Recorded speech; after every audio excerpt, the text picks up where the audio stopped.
everyone, welcome to my channel. I am Mother Mary of the Second Coming. I have a new episode for you.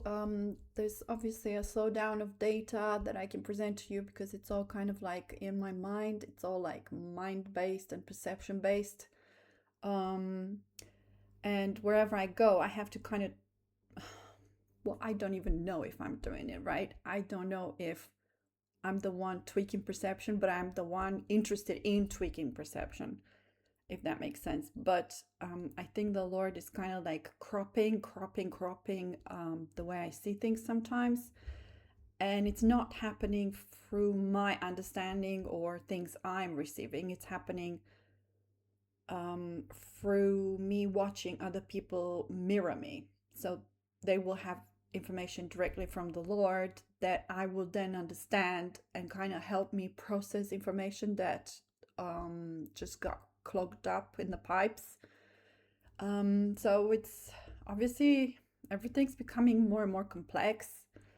I said that before, but every time I have to film another episode, it feels like I'm on new territory every single time. And sometimes it's taking me like a whole week to process information, which kind of shows how human I am. It just shows how I completely don't understand what's happening. So it's taken me a very long time to process information, and most of the times I do not have it personally. So I do not have the perspective I'm supposed to have. I do not have the understanding. I am doing what I'm supposed to be doing to the best of my ability, but when people deny or reject, I'm having a hard time understanding how I'm supposed to go about it, I would say.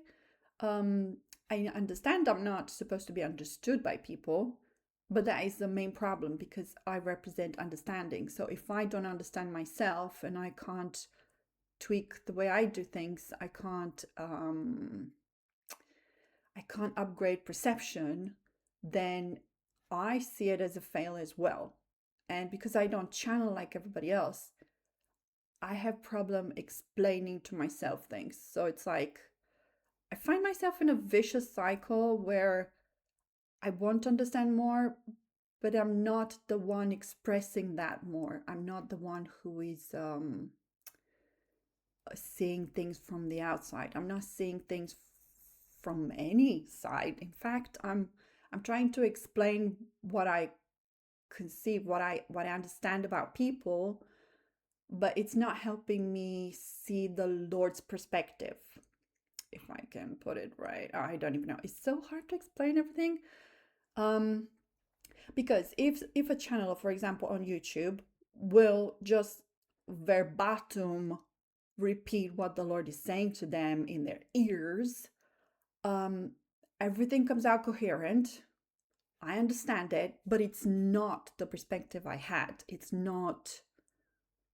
kind of like that's what was missing from me, if that makes sense. It's like people can mirror me in a way that I do not understand myself, which is so broken.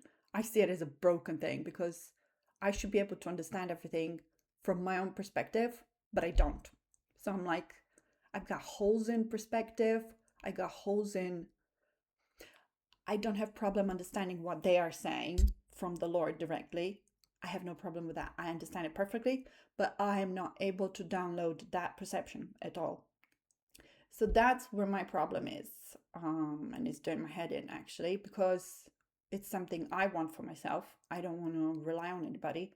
And every time I am given through them the advice to not look at other people on YouTube, I'm like, yeah, but who's going to fill in the gaps I have? Nobody, because I cannot do it. And the Lord is not giving me that kind of information in a way that I understand it, right?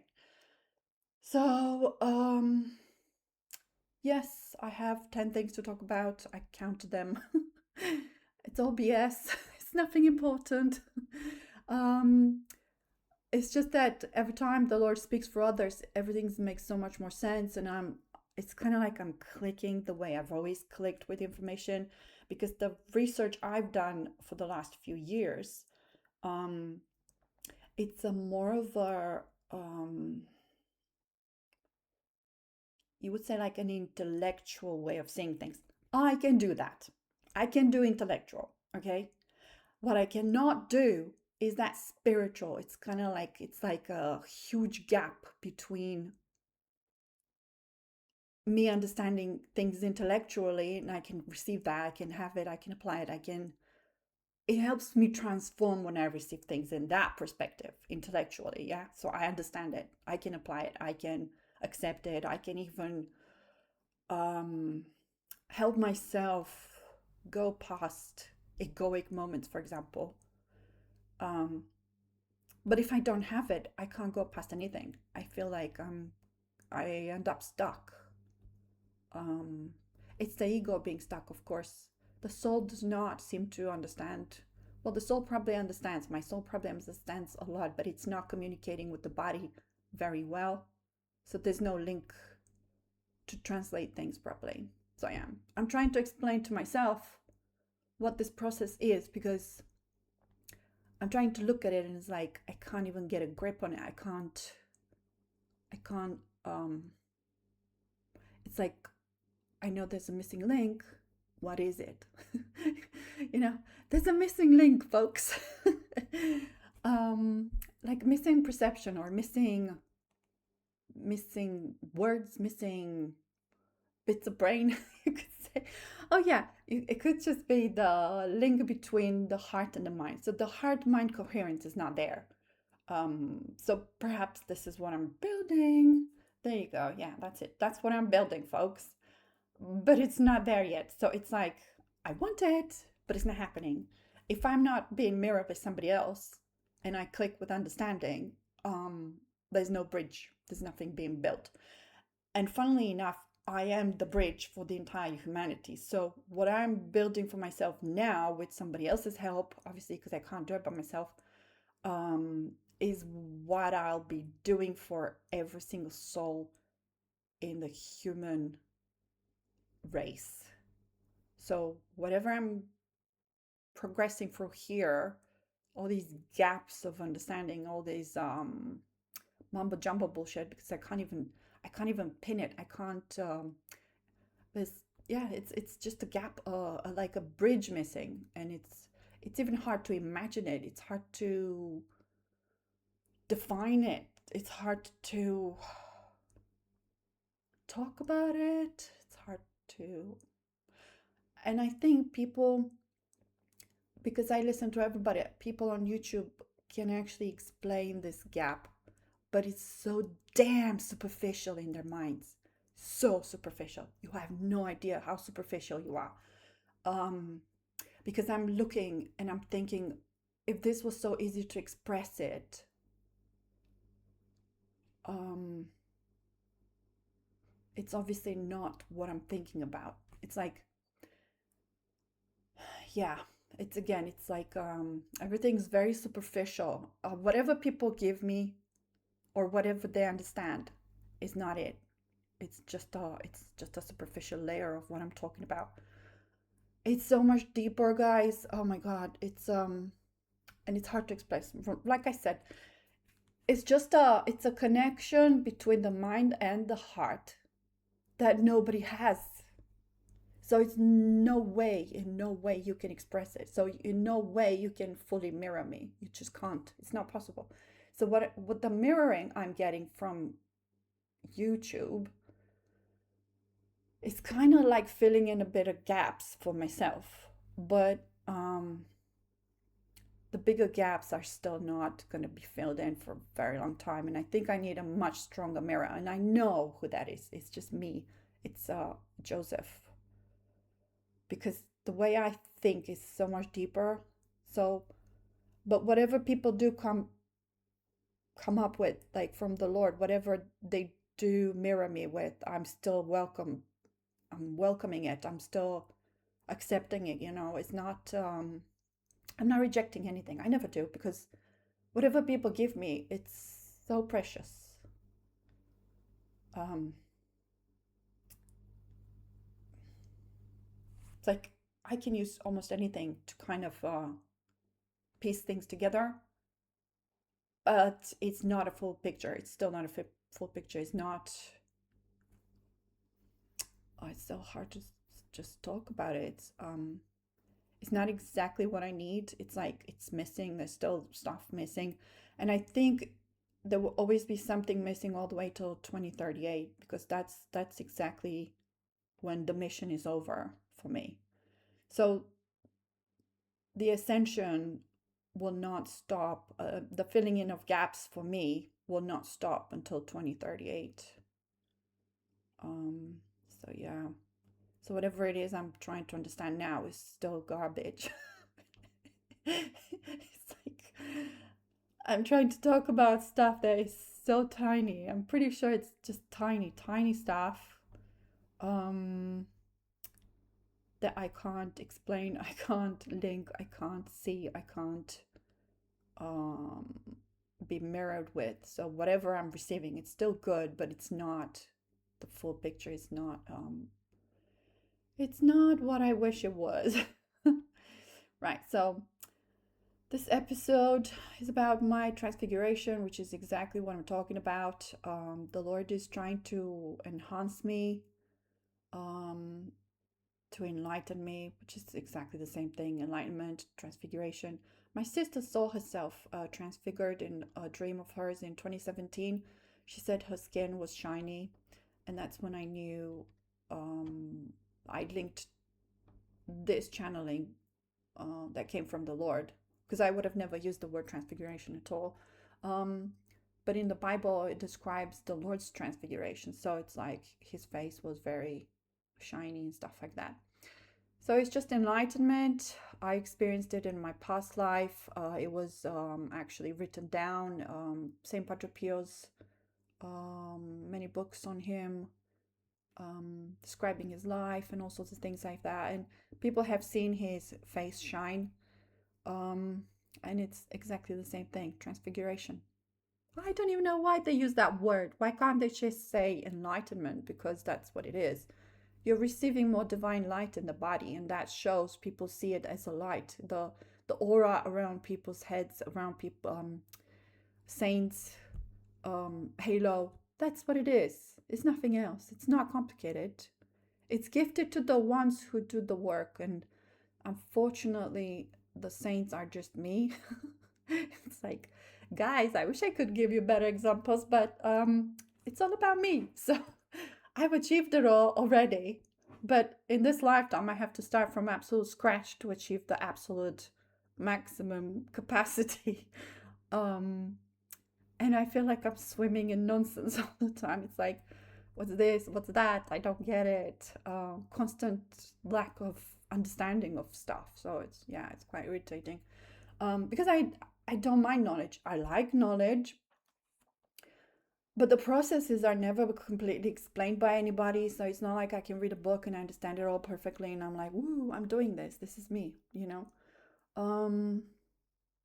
And nobody understands the inner workings of a saint, for example, because you could write a book about Saint Padre Pio, but you will not understand how he processed everything. That's not possible. So he is me, and I don't know my processes from the past. I have no idea. I don't have any memory of anything. So it's like, what am I even talking about? I keep going around in circles about things that nobody understands, pretty much. So yeah. Quick prayer. Heavenly Father, help the chosen ones step forwards and accept your blessings, warnings, and healings. So I replaced the words a little bit here, because people are not accepting a simple blessing. I've now moved on to warnings. I'm warning about the new earth and the flood and everything. So the reaction is slightly different. They were stubborn about the blessings, and you could see that they were like donkeys. The warnings are a little bit like, what? They're like, a little bit. And if the Lord is pushing me to give healings through my hands and stuff like that, that's going to be even more creepy. So yeah, they're going to be running out of the church. So yeah, Heavenly Father, help the chosen ones step forwards and accept blessings, warnings, and healings in the name of the Father, the Son, and the Holy Spirit. Amen. Um, Cross sign is symbol for heart mind coherence. Guys, super important. This is what I'm working on. Whether I understand it or not, yeah, I'm working on it. So human ascension starts with Catholic baptism because I don't know what else to tell you about it. Um, if you're not Catholic baptized, you haven't even started anything. Yes, you can believe in God and all sorts of stuff like that, but you do need to be baptized. Weekly confession because that's how it's done. Daily Eucharist. Yeah, I've done it. It's doable. Obviously, I don't actually have to wander looking for slave jobs to earn a living and stuff like that. So, yes, I can do daily Eucharist. The Lord's mantle of protection awaits all his prodigal children. Yeah, words for most. Nobody's actually clicking with it. Um, so I'm gonna talk about some BS in this episode. Doctors in despair, I said, because they keep leaving me stupid recorded messages, and I'm not interested in the garbage. So I said I had another missed call from local family doctor. I never met these people, folks, but they are employed to answer calls from other organizations that are just as stupid as themselves. They said they have an appointment for me. Wow, really? I didn't even ask for one. So how could you possibly have an appointment for me? Like I give a shit. I really do not give a shit. I don't work with allopathic doctors because they are black magic practitioners, aka demon portals. Yeah, if you don't know, I just told you what's going on. Um, they do not heal anybody. There's no healing coming from them. They do not heal anything. They don't heal anything. They were never programmed because it's a programming. You go to um, doctor school, whatever, medical school. You're programmed to sell poisons. Okay, that's not intelligent, is it? They don't seem to understand my message at all. No moron can force me to do anything against my will. Not doctors, not organizations, not police, not churches. As for churches, they're owned by the Lord and his bride, which is me. Because people do not understand English, they don't understand the fact that the Lord owns the universe and that humans are dust, they're made of dust, and the Lord breathes life through them, through the dust. Yeah? You don't seem to understand that you do not own anything, not even your house. You don't own anything because nothing exists. It's just light, it's a projection of light. So you as a human don't even exist. Your objects around you don't exist. You don't own anything. You can't possibly own anything. You did not create it yourself. Nothing's created by you. You don't exist. Nothing exists. So I put it in a different kind of perspective here.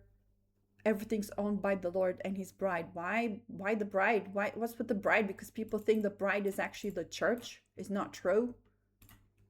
When the Lord starts to rule, he does not rule by himself. He rules with his bride, the queen of heaven, okay?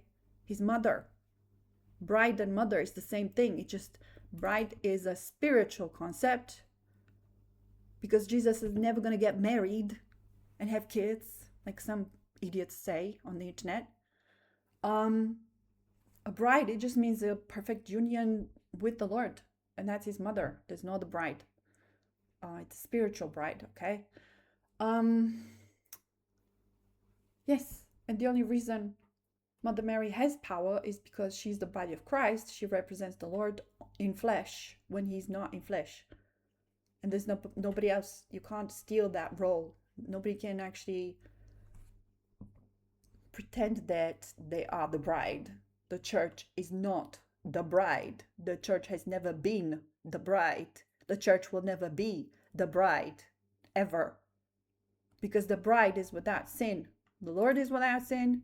The bride is without sin. It's a mirror. And that's it. And that's me. But I have to ascend to 12D. I haven't even started. Well, I'm starting, but it's like everything's complex and I don't get it. And whatever he wants me to do, the Lord is just beyond what I've done in this lifetime. It's like It's kind of like being a Chinese speaking English out of the blue with somebody who doesn't understand either languages.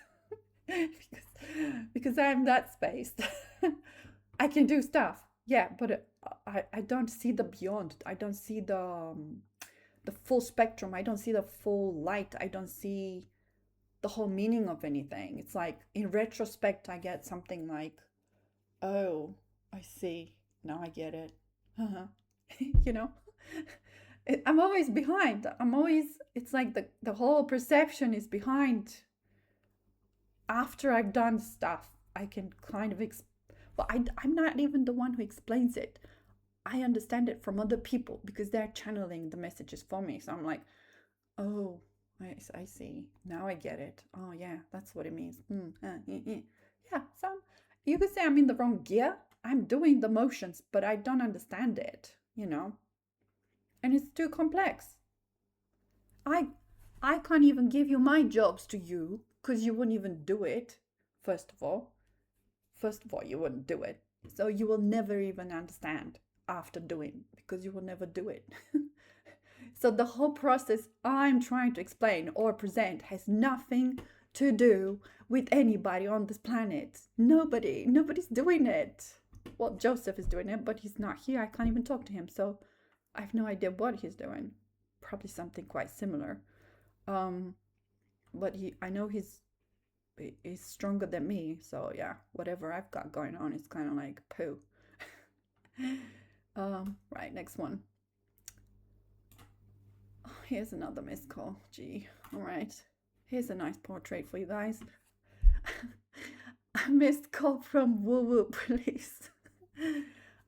So they gave a case, my case, yeah. My case, because I have a number here. My case to a guy that can't even present himself. He's clearly on the brink of death. He left a silly sausage message that says something along the lines of, if you're still alive and need to talk, give us a call. So it's like, I was laughing because I thought, where is this from? Because he left no name, no nothing, So I was like, out of the blue, just if you're still alive. So I thought, because I had 3 calls from 3 of my siblings, and I thought, who else is this? Because my brother was, well, I think he called me and I didn't answer. And then he sent me text, but he was so persistent. I thought, who the heck is this? Because I didn't have his number. And sometimes accounts get linked, like Facebook, with whatever database I have on the phone. But this time it wasn't linking. So I had to test him to know who the number is from. So he's like, because he wanted to see my face. And I'm like, what? Who wants to see my face? What's that? Nobody says that. It's like some sort of trick question here. Somebody wants to identify me. Because I had so many people film me and take pictures of me recently. I'm like, so many psychopaths. I'm just giving a message from the Lord. Why do you have to be so right in my face, Obviously, there's no privacy of any sort anymore. Who am I? Nobody. I'm just dust. I'm just walking around here telling people some stuff that they don't want to hear. So just like my brother, this guy was like, if you're still alive. So I'm like, what? Who's this? So yeah, it was just I decided not to call back because well, he didn't seem like a normal person, first of all. So I thought, well, why am I talking to this guy? Because the first conversation I had with the police, he seemed like in one piece, but he passed on the message to this weirdo. So I thought, well, there's no point in talking to this guy. I thought it would feel like chasing a dead dog to talk to him about the same stuff I already talked in the first call, So I thought, well, yeah, that's the dead end. Yeah, guys, police are completely useless. That's the conclusion. If I call to add to the case, nobody's gonna be bothered. The first guy that I talked to was saying that they could pay a visit with the people that assaulted me. They just grabbed my arm really tightly, so that was pretty much it. So, and they kicked me out of the church, of course. But that's not how it's done, it was illegal by force. You're not allowed to do that by force. Um, so I've got a blacklist of churches where people really aggressive on paper or aggressive physically. So there's like 4 churches, 5 that I'm not gonna visit until like there's nothing left to do. Right? So I might have to see them again, but not today, not tomorrow, not this week, not this month. If I have to do it, I'll do it as a last resort. If the Lord thinks that I really have to see these psychopaths. So yeah, they're at the bottom of the list, and I called the list these guys, I called them sick bunnies. So uh sick bunnies. Yeah, I'll visit them if I have to. Right, next one. This is like I said, aggressive on paper. Um, I'll tell you why these guys put this on paper. It actually doesn't say anything. It literally doesn't say anything here. I could have copied all this from Google because I found it on Google. So everything you see here is literally searchable on Google. So they're just trying to say, thank you for, he's saying thank you to the parishes, I think, but this is addressed to me. So I have no idea what cuckoo these people are. Why would they say to me if this is for me, right? Because it's addressed to me. There was address here with name, blah, blah. How do they know my address? Wow, guys, did I say people are following me around? Yeah, they are. I don't mind because I've got nothing to hide. And if I die, I don't give a shit. Do you understand? I really don't care. This lifetime is just a pile of shit. So whatever happens in this lifetime, it will end in 2038, no sooner. And it will all be just like a chain of shit, daily shit, daily shit, daily shit. And that's your poem for today. Because what I have to do is not pleasant. I never said it is. I didn't know what it was until quite recently, so I had no idea what's going on. But this is what the Lord wants me to do. He wants me to mirror people because they're psychopaths, all of them. There are no sane people on this planet. I don't know if you're watching this and you're thinking, I'm putting black dots on you. Just think outside the box.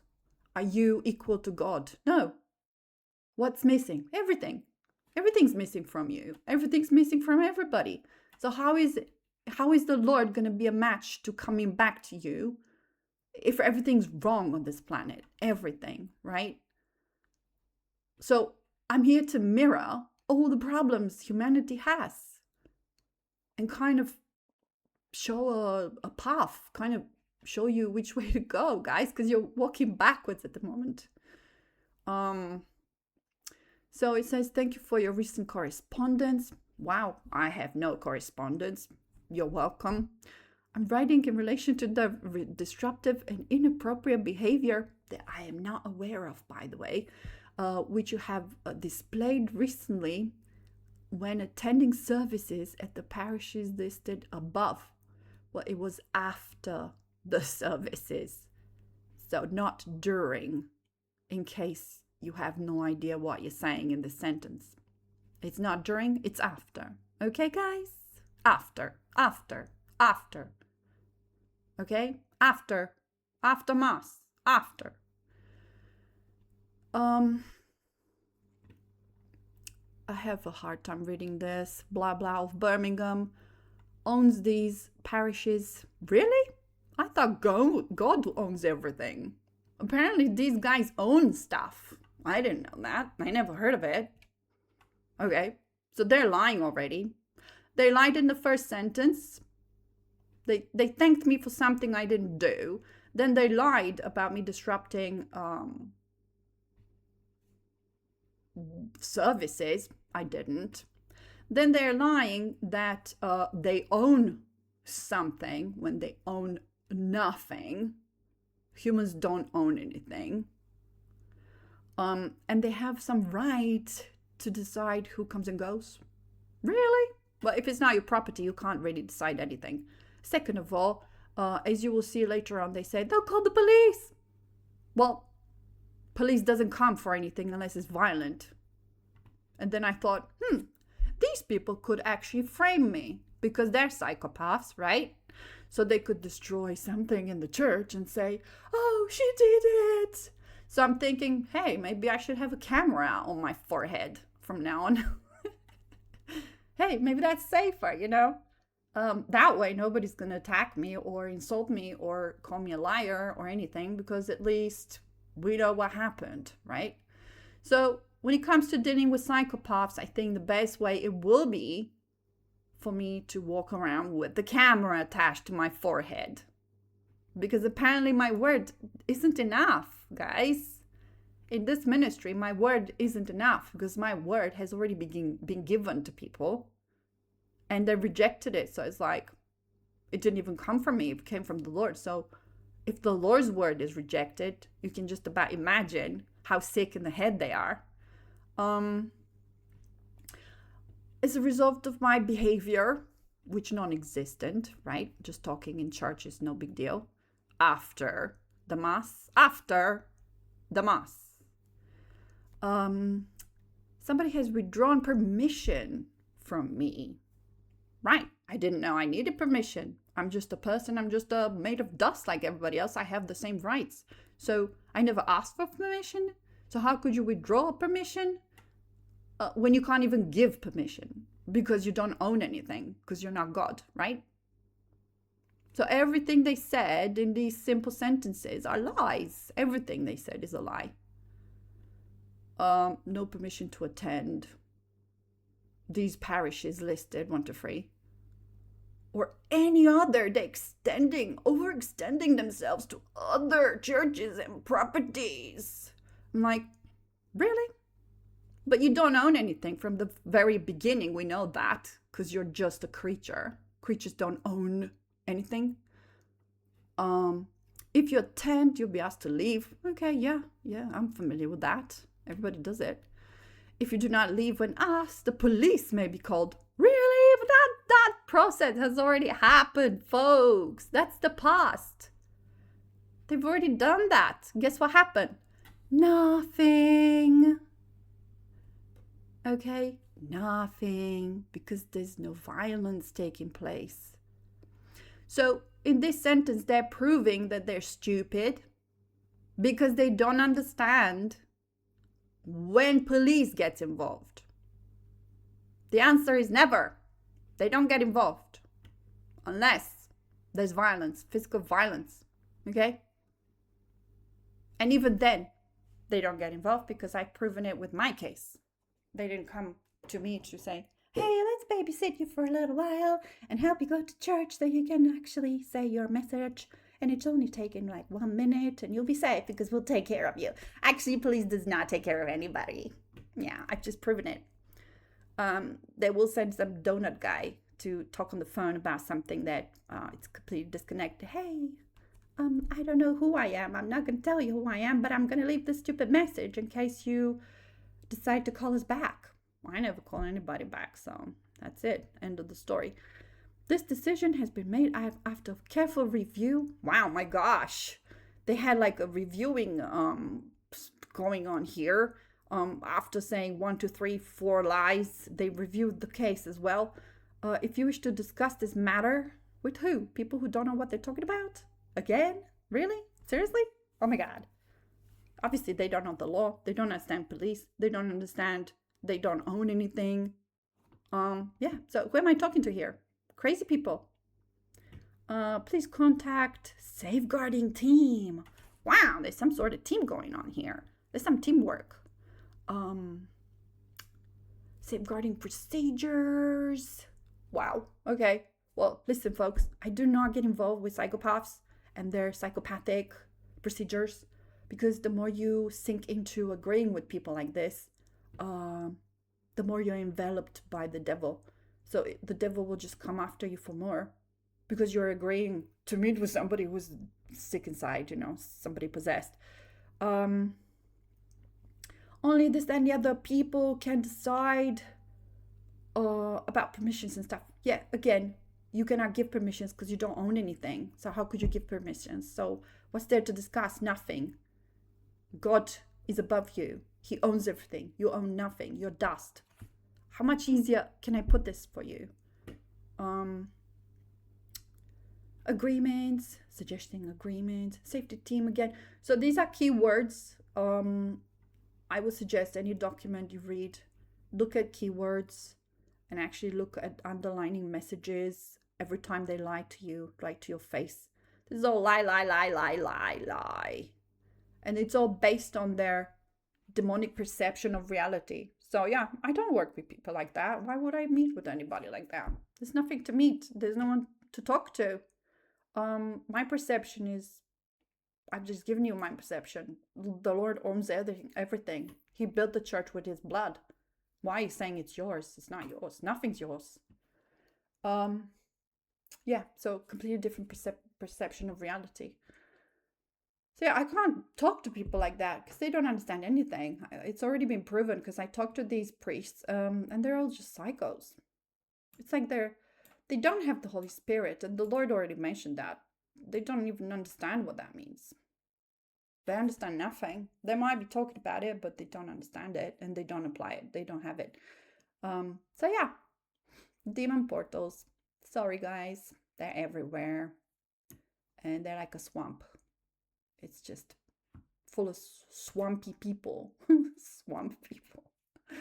Yeah, that's it. Just swamp people. I watched a movie about a green monster, green moss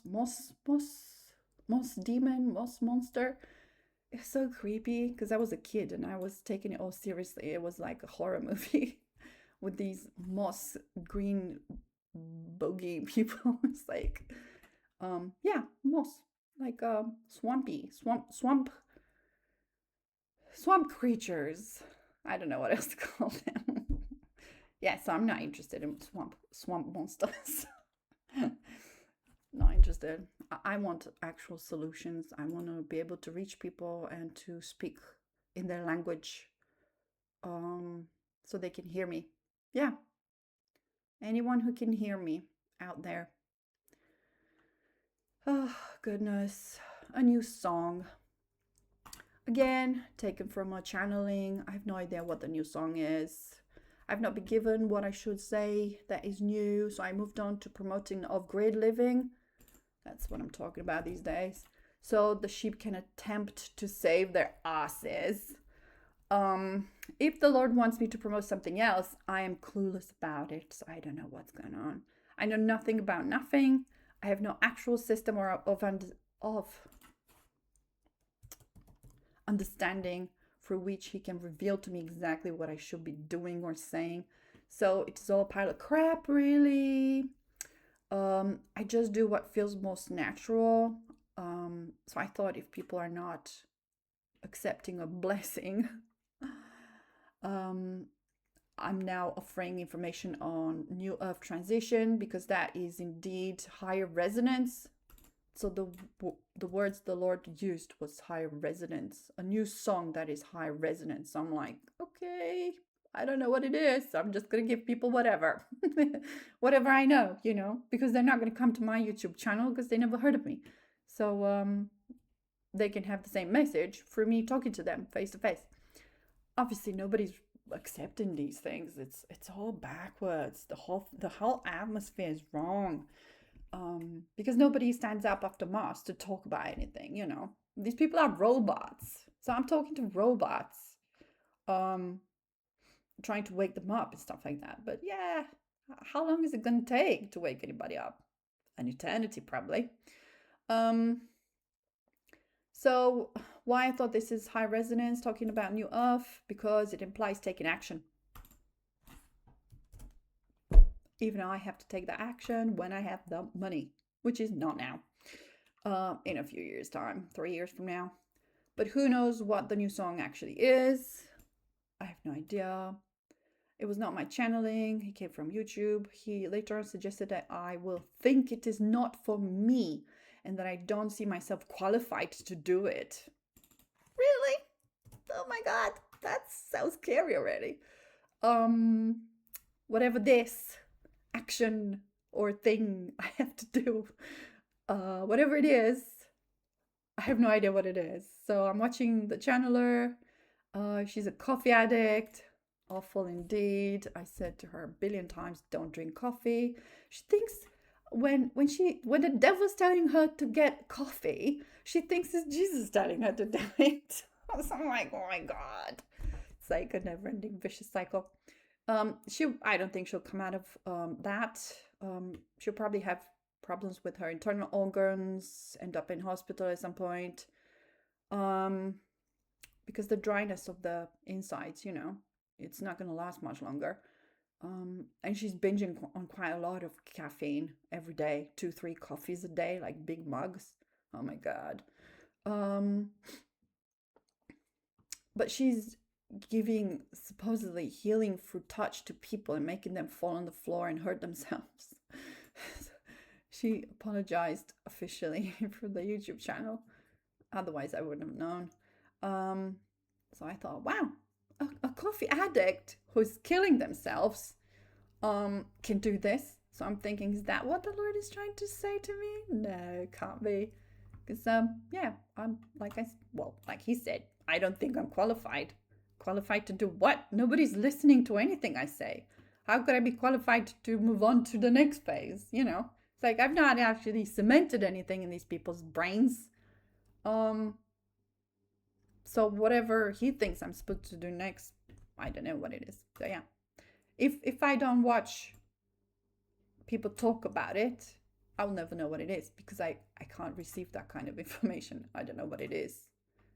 It's not the sort of information I receive from the Lord, It used to be like intuitive, just knowing or linking information I already have in my head with new information perhaps, but nothing to do with actions I have to take. I don't know. It's hard to know. It's actually impossible for me to know anything at this stage. I went through a stage when I thought I knew what I was doing, but now it's way gone. Gone. Completely gone. So what I'm doing is like just promoting stay alive, folks. Get off grid. And you just need your own water. And I know because I came across a guy on my walks just this week, actually. Because in the UK, people are not allowed to use the water to spray grass at the front of the garden or whatever, So they have to let the grass die until September, October when the rain comes back, But this guy had like an announcement on his gate saying that he's not using tap water because that's like illegal, right? He's using his own water from the underground because he's got like his own source, and he said it's alkaline. So I was like, oh my God, I have to pay for my alkaline water to drink. He's just got it. And guess what I said to him? That's the water you should be drinking. Are you drinking it? No. He was fine giving it to the grass, but he wasn't fine drinking it himself. And he was like, well, yes, you're right, because there is a side of the tap that says drinkable water. It's like, God. And I said, I bet you also drink coffee, because I looked at his skin, reddish and kind of having like protruding little veins. That's caused by dehydration, coffee. coffee to infinity. And he said, oh, I love my coffee. I'm like, oh, you're so sick. Yeah, because it's a demonic addiction.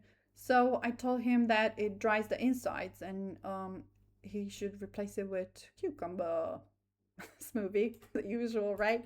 It's my usual message to people who destroyed themselves already for like decades. And to start drinking the alkaline water. He's like, yeah, I'll do that. I'm like, wow, okay. So he spent decades in his luxurious house because the lands he's got are fantastic. I like to poo in his bush. He's got a huge property. Huge. huge, with a huge back garden, with vegetable garden and stuff like that. It's like it's kind of like a manor house, so it's really nice. It's nice, big size and everything. But these people are killing themselves and they don't even know about it, you know. So yeah, he had water drilled. Well, he drilled the ground for the water, and he knows it's alkaline, which is nice. And he knows it's drinkable from the specific tap, not all of it, but yeah, because that's a different filter or something like, I don't know. So I thought, man, like him, everybody should be. It doesn't matter how big your property is. It doesn't matter in what luxury you live or not live. You still have to have your own water by the end of 2029. So that's my message, the main message. Your own water, your own food supply. This guy can easily have everything he needs.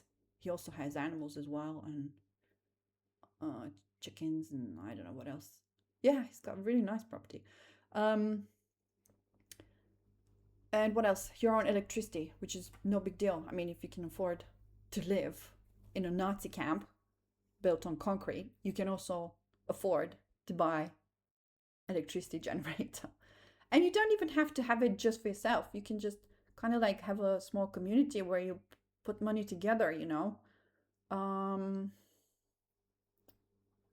I don't know what else to suggest. Obviously, with churches is a bit more complicated because obviously they can invest in that, but people who come to church would have to walk to it if they can, and access, I don't know, because the electricity you kind of need it at home, and you're not going to have internet anymore after 2029 flood slash earthquake slash 3 days of darkness. So yeah, folks, you just have to get off the grid. Just get off, do your thing somewhere else. If you think you can move to another country where you can build something fantastic, like I am, like a mansion, where you can house a ton of food and stuff like that, reserves, and maybe blankets for people who'll be homeless passing by, because that's what I'm gonna have. Yeah, this 3 years, you've got 3.5 years. You can take so much good action in this time, and you can change your life around. You can have anything you want. Just get to it. Stop waiting. Don't just watch my YouTube channel for entertainment drama. Build your own off-grid home somewhere and be safe. I would say not in the plains, bottom of a mountain. Okay, that's the rule, because that's what the Lord will protect for sure. Right. So my interpretation of the new song is something I've given to the priests that have been kind of rejecting me, but have not created any documents against me or something like that to impress, you know. So I sent them this to kind of give them a heads up of the message I'm going to keep on promoting. I don't know. I even put it on their plate to say, if you want to promote this, do it yourself. You can promote it. I don't have to come and promote it. This is for everybody. Everybody should know this information. So you shouldn't need me to come to you to stand up after Mass and say it. You should all know this. You should all promote this. So, behold, I create new heavens and new earth, and the former things shall not be remembered or come into mind. What does that mean? This earth will not exist anymore. Goodbye, okay? Next one. For as the new heavens and the new earth that I make shall remain before me, says the Lord, so shall your offspring and your name remain. Who's the offsprings? Anyone born of Isaiah or whatever. Who's Isaiah? Me, Mother of God. Who are my offspring? You. Humanity. Okay? So if you're on the new earth, you are in this verse. And I'm addressing everything I'm saying to you. You need to take action. You need to save your butt. And this is what I do in the churches. I'm just telling people how to save themselves, because 7 years of famine, that's a very long time. Very, very long time. It's like over 2,000 days. How many people are going to starve to death? You know? Why? Because you didn't take action? Especially if you know about it, take action. You don't even have to think about it twice. Just do it. Buy some electricity generator. Get used to using it. What happens if there's a power cut or whatever? How do you turn it off? How do you turn it back on? How much does it cost? And so on. Because the network, everything that's provided to you on a silver plate right now, will not exist on the new earth. None of it. No electricity. Think what that means. What does no electricity mean? No internet, no banking, no companies coming to rescue you. No nothing, nobody. The rich will monopolize on all the good stuff, helicopters and whatever. They're not going to come and save you. That's why you have to save yourselves. Off-grid living, all of it. You don't have to move house to achieve it. You can just buy what you need where you are. But if it's expensive, just reinvest in a different way. Move somewhere cheaper. Get your money's worth from where you are right now and invest it somewhere else. I don't know, because I'm moving to Romania. I'm not wasting my money in England. I'll be given 1.7 million pounds by the Lord. But that will go towards a lot of things. A lot. Not just a mansion. 10-bedroom mansion. 3 levels. That's not it. I'll have a lab as well. Secret lab. Dexter's laboratory. Because I'll have to make medicines and all kinds of things. That's in the future. 2030 onward. So yeah. This is what the enlightenment is about for me. Because every time I do something, I take action, the Lord can give you more responsibility and more enlightenment, more light, more knowledge. It's all a very slow, progressive build on, so that when I reach the top of the mountain, which is 2030, then I can be given even bigger responsibilities, like teleporting across the globe with medicine and things. Yes, it's huge, but I only know the big stuff. I don't know the deep, like the little things right now. Right now, I'm blind completely. So, Peter says, but according to his promise, we're waiting for new heavens and a new earth in which righteousness dwells. Yes, folks, you're not going to see it if you're not interested. It's all about the Lord, if you're linked to him or not. And taking action, saving your skins. There's no point in suffering later when it's too late. Just do it. Do it now. Save yourselves now. Then I saw a new heaven and a new earth, for the first heaven and first earth had passed away, and the sea was no more. So this earth you're on right now will have no sea. That means no vegetation, no water evaporating, no clouds, no rain. It would just be dead. The whole place would be dead. The Lord would like to warn you that the ascension to the new earth is not without pain. So that's what I said to the priests. Then I gave him this. She was pregnant and was crying out in birth pains and the agony of giving birth. And I thought, that has nothing to do with any woman. I said this verse is about humanity suffering after the ascension to the new earth, because they will not be prepared. There will be no amenities, no food, caused by global flood, earthquake, strong winds, 3 days of darkness predicted by St. Patrick Pio, which is me. Okay, so this was known decades ago. But because people are not studying, people are not together, people are not connected with the Lord, people blah, blah, blah, blah, people, everything's always constantly being lost. All the important information is lost, thrown in the bin, and it's not helping anybody. Because all this stuff is known, folks. All this stuff is already known. Is known. How do I know it? The 7 years of famine have already been predicted by the Santa Queen Mother Mary in an apparition. The Marian apparition. That's where I got it from. 7 years of famine. No food, no drinking water, no electricity, no gas, no petrol, no medication, no one to save you. For 7 years. It's a very long time. You'll be a bone. Well, there'll be nothing left of you. The body will start eating your brains out. Because the brain is made of fat. That's what's going to happen to you in 7 years' time if you don't take care of everything now. You have no brain. Your brain cavity, your skull will be empty inside. Yes, it's real, because if you look at the Nazis, they experimented on the Jews, didn't they? And if you look at what the Americans supposedly saved from the camps, they took pictures of these guys.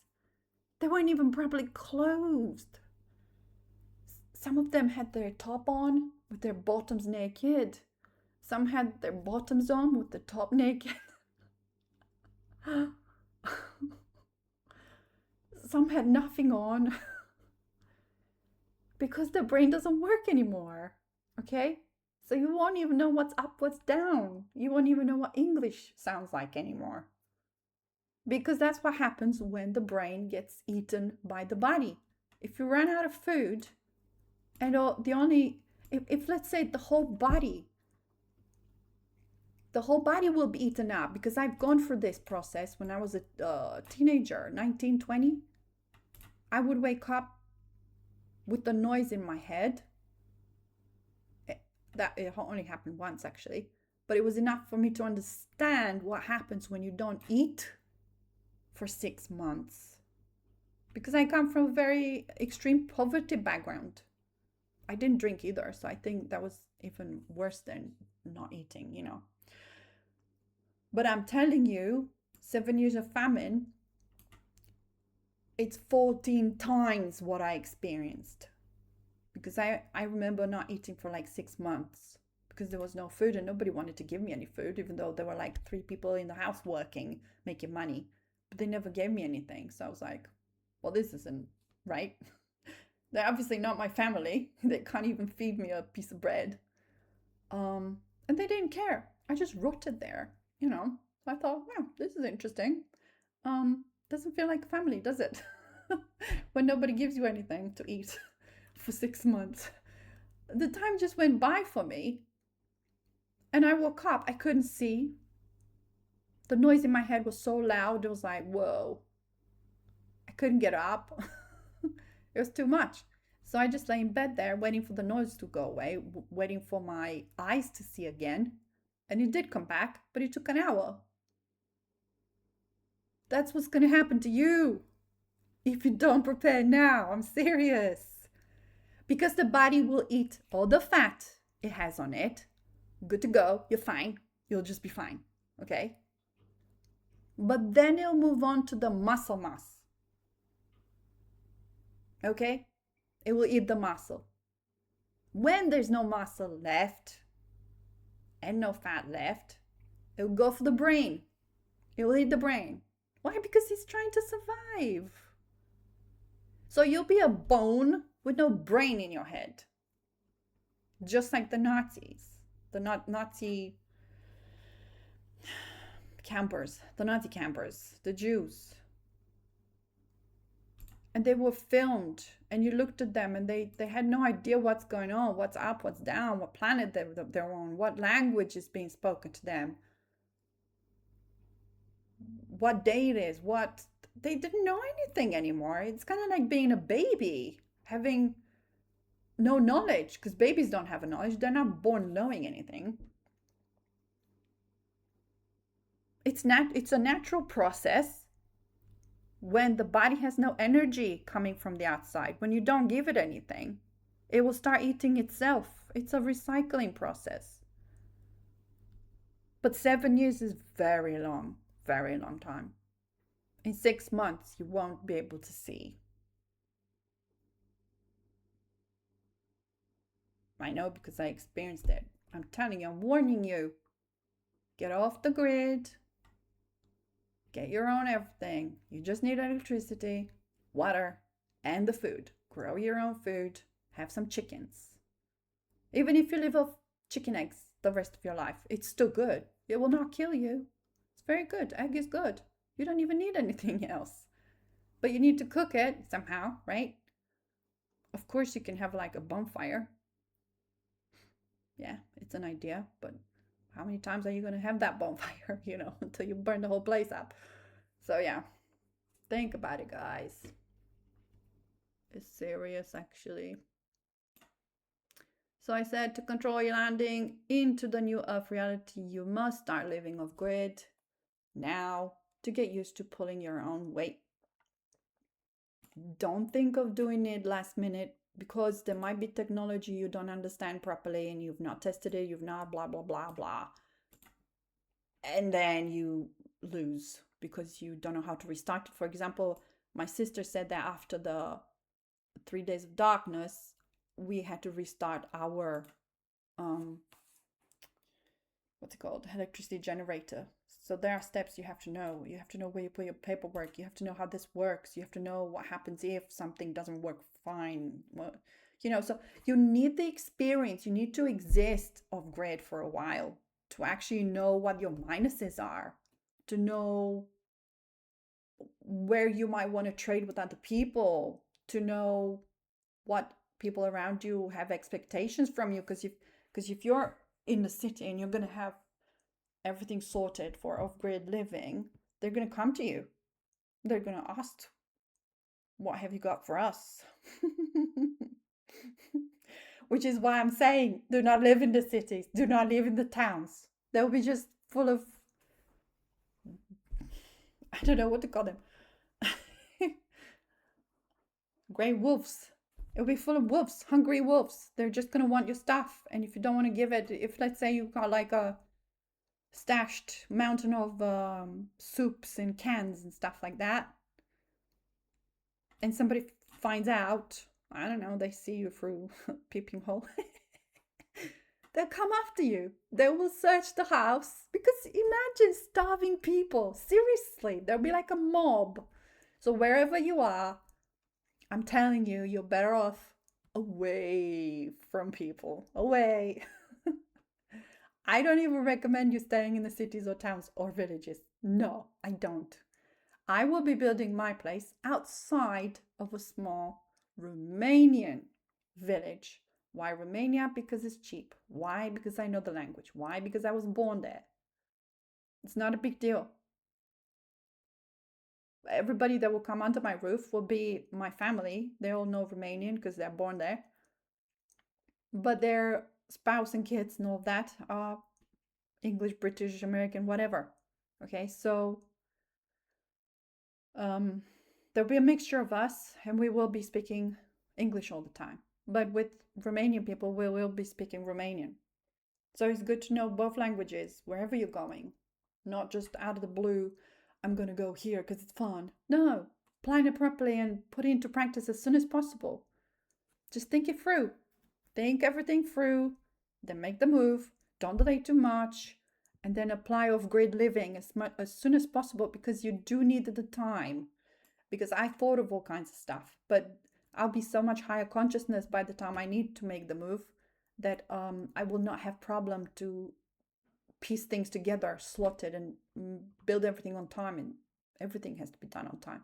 But it's all an anointing related as well. So depending on what you know, your anointing, what the Lord can do for you, through you, I say give yourself time. Start as soon as possible. Right. Not sharing this information means that you will not be found guilty by humans around you, but you will be found very guilty indeed by God.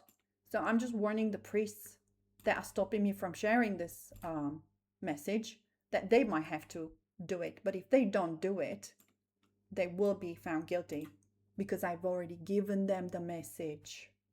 I don't care if they don't believe it. That's not important. The truth is the same. And the Lord will expect the same, whether you believe it's true or not, whether you believe it's coming from the Lord or not. It doesn't matter. That's not how things work. So again, I'm warning people again and again and again. I'm not just being able to tell you when you're going to die if you're being a prick. And if the Lord showed me, because I didn't actually plan any of that, I was shown and I passed it on to warn them. Because the more you go against God, the more your faith is sealed. So you can't play with these things. And it didn't come from me. So I warned 2 people about their deaths. And they freaked out and sent me a piece of paper telling me I'm not allowed to get anywhere close to them. I was like, seriously? It's like they own the place. They don't own anything. They own their future. Depending on what they decide to do with themselves, they'll suffer the consequences, and that's it. All right. So because they don't want me to promote the Lord's message in his house of prayer, what did I say? His house of prayer. It belongs to the Lord, not to these people who think they own places when they don't own anything. That role falls upon you now. So yeah, if they don't want me to share it, I gave it to them. They have to share it.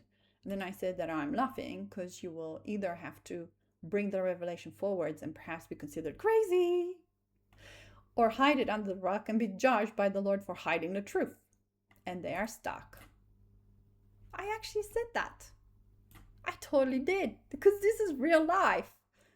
This is real. And if you think you're superior to me, when I'm the one who can tell your future, I'm the one who has the messages, I'm the one who has the Lord, and you haven't got a clue what you're doing, right? Guys, stop playing around. I'm not playing. I'm just trying my best to be as appropriate as possible, like, because the Lord is so much more superior, so much more clean, without sin, it's like perfection. He's trying to manifest perfection for me, and I'm like, oh my God, it's all so difficult. And I have no idea what's going on half the time.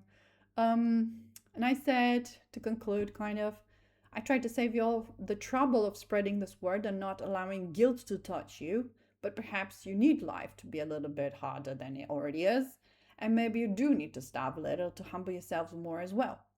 So I don't know, guys. Do you think they will save themselves? Or are they going to stop? I don't know. They all think it's a joke. Everybody thinks this is a joke, right? The Lord is not returning to this hell of. He's not even born in flesh yet. You'll be pulled forwards by the fake Messiah, who is already a grown man, Jewish, and an utterly charming snake. He loves wearing silver suits in the sunlight so that he looks like he's shiny. Very strategic, isn't it? None of his promises will be fulfilled. Many will fall for him and go to hell because of it. He is an idol. So I've also warned them not just about off-grid living, but also about the fake Messiah. Because it's coming. It's almost around the corner. So just in case, because they're not working with the Holy Spirit. And apparently even the messages or whatever they talk in front of the church sometimes is not from the Holy Spirit. So they're just talking nonsense, So I'm just thinking, I can only give so much, especially to people who don't want to hear it. So, and if they're even telling me, don't even come closer ever again, so it's quite dangerous. They're all so serious about things they should never speak of, threatening and all of this kind of talk. I don't know what to do with them. Like I said, I will visit them last thing if the Lord really wants me to do that. But apparently there will be more attacks. So the Lord has predicted that already. So I don't know. I don't know what's going to happen when. I'm just trying to work with people who are kind of half decent at the moment, to kind of give me a break from psychos. So yeah, it's hard. It's hard to know what to do. what to do, when to do. The Lord will be born of me around 24/9, and I will spend 30 and he will spend 33 years fixing the past with me, as well as downloading the Father's plan for the 1,000-year reign. After that, he will show himself in Jerusalem at 33 years old, which is going to be around 2082. So everybody who says on the internet, the Lord is coming back, the Lord is coming back. Oh my God, you guys, chill. 50 years to go, half a century. It's not here now. No, it's not. It's not going to happen. You've got so much to survive until then. So much. That's like two new generations being born.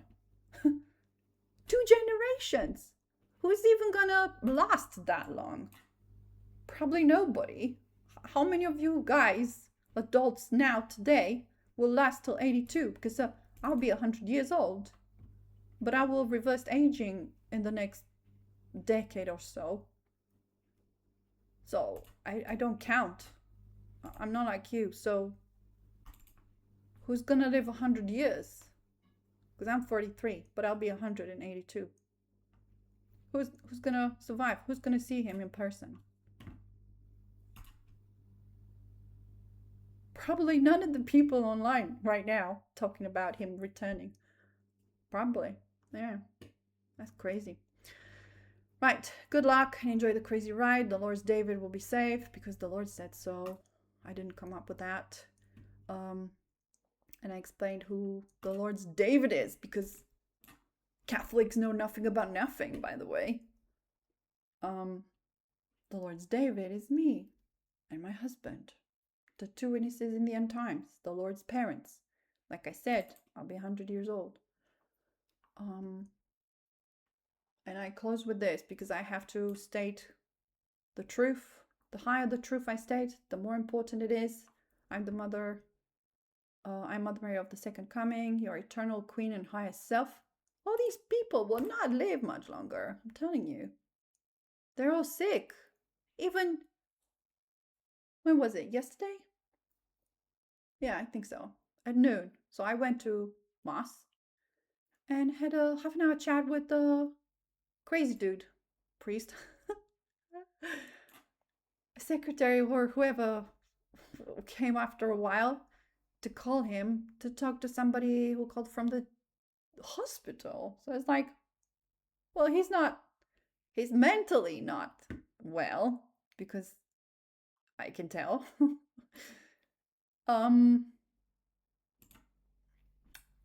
He was trying to get rid of me because I parked there 2 hours early. There was nobody around. Nobody needed the parking space. And I thought, I'm not buggering off anywhere. I need my, I need to talk to people first of all. Yes. And that's after the Mass. So, I can't park anywhere else. I told him I have no money. So there's no way I can park anywhere else. And I came straight from another Mass.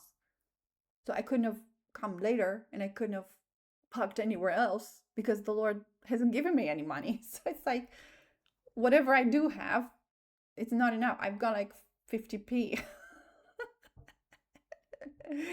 50 pence. A dollar, right? In change. That's my money right now. And nobody cares. I'm telling you. If I don't care, how could you care? Because I had the stupidest phone conversation today. Yet again. Oh my God. Yeah, I close with I rule because the Lord rules. Without him, I am dust. Even with him, I'm still dust because I'm a creature. So yeah, I'm just trying to explain to you guys that you cannot say things like, this is ours, this is mine, you're not allowed here, nobody called you, we don't want your message. Like, right, but I didn't come because you called me or not called me, so I came because the Lord told me to come. So yeah, I don't know if anybody understands what I'm saying. So yeah, transfiguration, essential to 12D. What is this transfiguration the Bible talks about? It is simply enlightenment, anointing, higher light spectrum. The Lord's body ability to resurrect was given to him on the top of Mount Hermon, they say, whatever. Translates as sacred, consecrated. Yeah, so it's kind of most likely. The body enlightenment was a resonance upgrade to counteract the effects of the passion and death. So even with the Lord's body, things were not given to him until he completed whatever he had to complete, right? Everything's like it comes to you after you've done the job, whatever the job is. Because we're physical, so everything's given to us on merit. If you merit it, you get it. And the Lord, even though he's God, as flesh, he still received things after he's done the jobs, not before. He received nothing before. He received whatever he needed to do the job, of course. But unless the job is done, he couldn't have received body upgrade for it. And the reason it was shown to people, the transfiguration, was so that you understand that it's something normal. It happens with everybody. And even the Pleiadians said that the transfiguration, they're aware of it, and they have higher light the higher up in resonance they go, the higher up in realm they go, right? But they didn't see it as something special. They just saw it as soul evolution, which is true. But people don't understand that it's normal. This is normal, folks. Transfiguration is happening all the time to everybody. The Pleiadians said that our evolution today, compared to us, I don't know, 1,000,000 years ago, we look shiny to the people from 1,000,000 years ago, for example. Yes, the race is much older than 1,000,000 years. Because Pleiadians have been descending for 2,000,000 years from higher realm. And that's a part of the galactic knowledge, because their neighbors, the cat people, have been watching, and they said 2,000,000 years of descension. So they've been descending for 2,000,000 years. So humans on Earth, this planet is only 400,000 years old, apparently, according to galactic knowledge. And whatever humans are here came from elsewhere. We do not originate here. Not even close. This planet is too young to have originated here, because Pleiadians have been descending for 2,000,000 years in their location, which is Pleiades. Okay? So yeah. We're not from here. We just arrived here because this is where the upgrade is, and it's full of demons, and this earth will be destroyed, which is why you have to want to come to the new earth, first of all, and second of all, be prepared for it, because the ascension will strip you of everything that is coming from main means, like mains water, mains electricity, mains food system, mains. Yeah, that's not going to exist anymore. Right, so I was talking about the Lord being upgraded, transfigured, because it's something he said about me. He's transfiguring me. So I'm like, okay.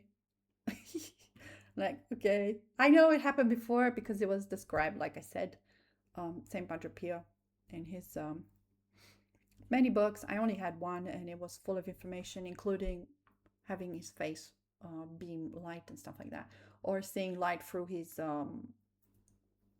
stigmata in the hands, right? That's quite important as well. And I said here, I'm trying to explain why the Lord was able to kind of resurrect. One, because of transfiguration. Two, because cells don't all die at once. So those that were still alive in his body regenerated it entirely and brought it back to being fully functional 3 days after his death. That's my explanation. Because I know for sure that the body doesn't die on the day your heart stops, for example. Right? It doesn't, because cells still have mitochondria, still have things inside, stashed, stored, and it will take days for them to die. But the Lord had a body upgrade beforehand, and he was the most enlightened person on the planet, and his body was resurrected after 3 days. Just because it can be done. It's biologically possible, but you have to be worthy of it as well, because if you have sin and you're meant to die, you will not coming back. How could you be coming back? What for? So his life plan was to do the job, be transfigured, be killed, resurrect, have the body back in the soul back in the body, and continue. And then, of course, there was the ascension back to the Father, which means what? No longer having a body, because he's the Father, the God mind. He's the God mind, right? So in the end, he still didn't need the body anymore. But he had to prove that the book was true. He had to prove that he can come back to life, because he's without sin. So when you're without sin, you're not meant to die. You can't be killed because you're immortal. So I had a question here about this. When was the Kana wedding? Because he was saying that it's not my time yet.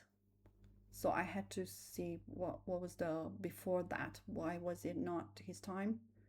So baptism, 40 days fast. See, this is how it started. 40-day fast. Wow, I couldn't do 40 days.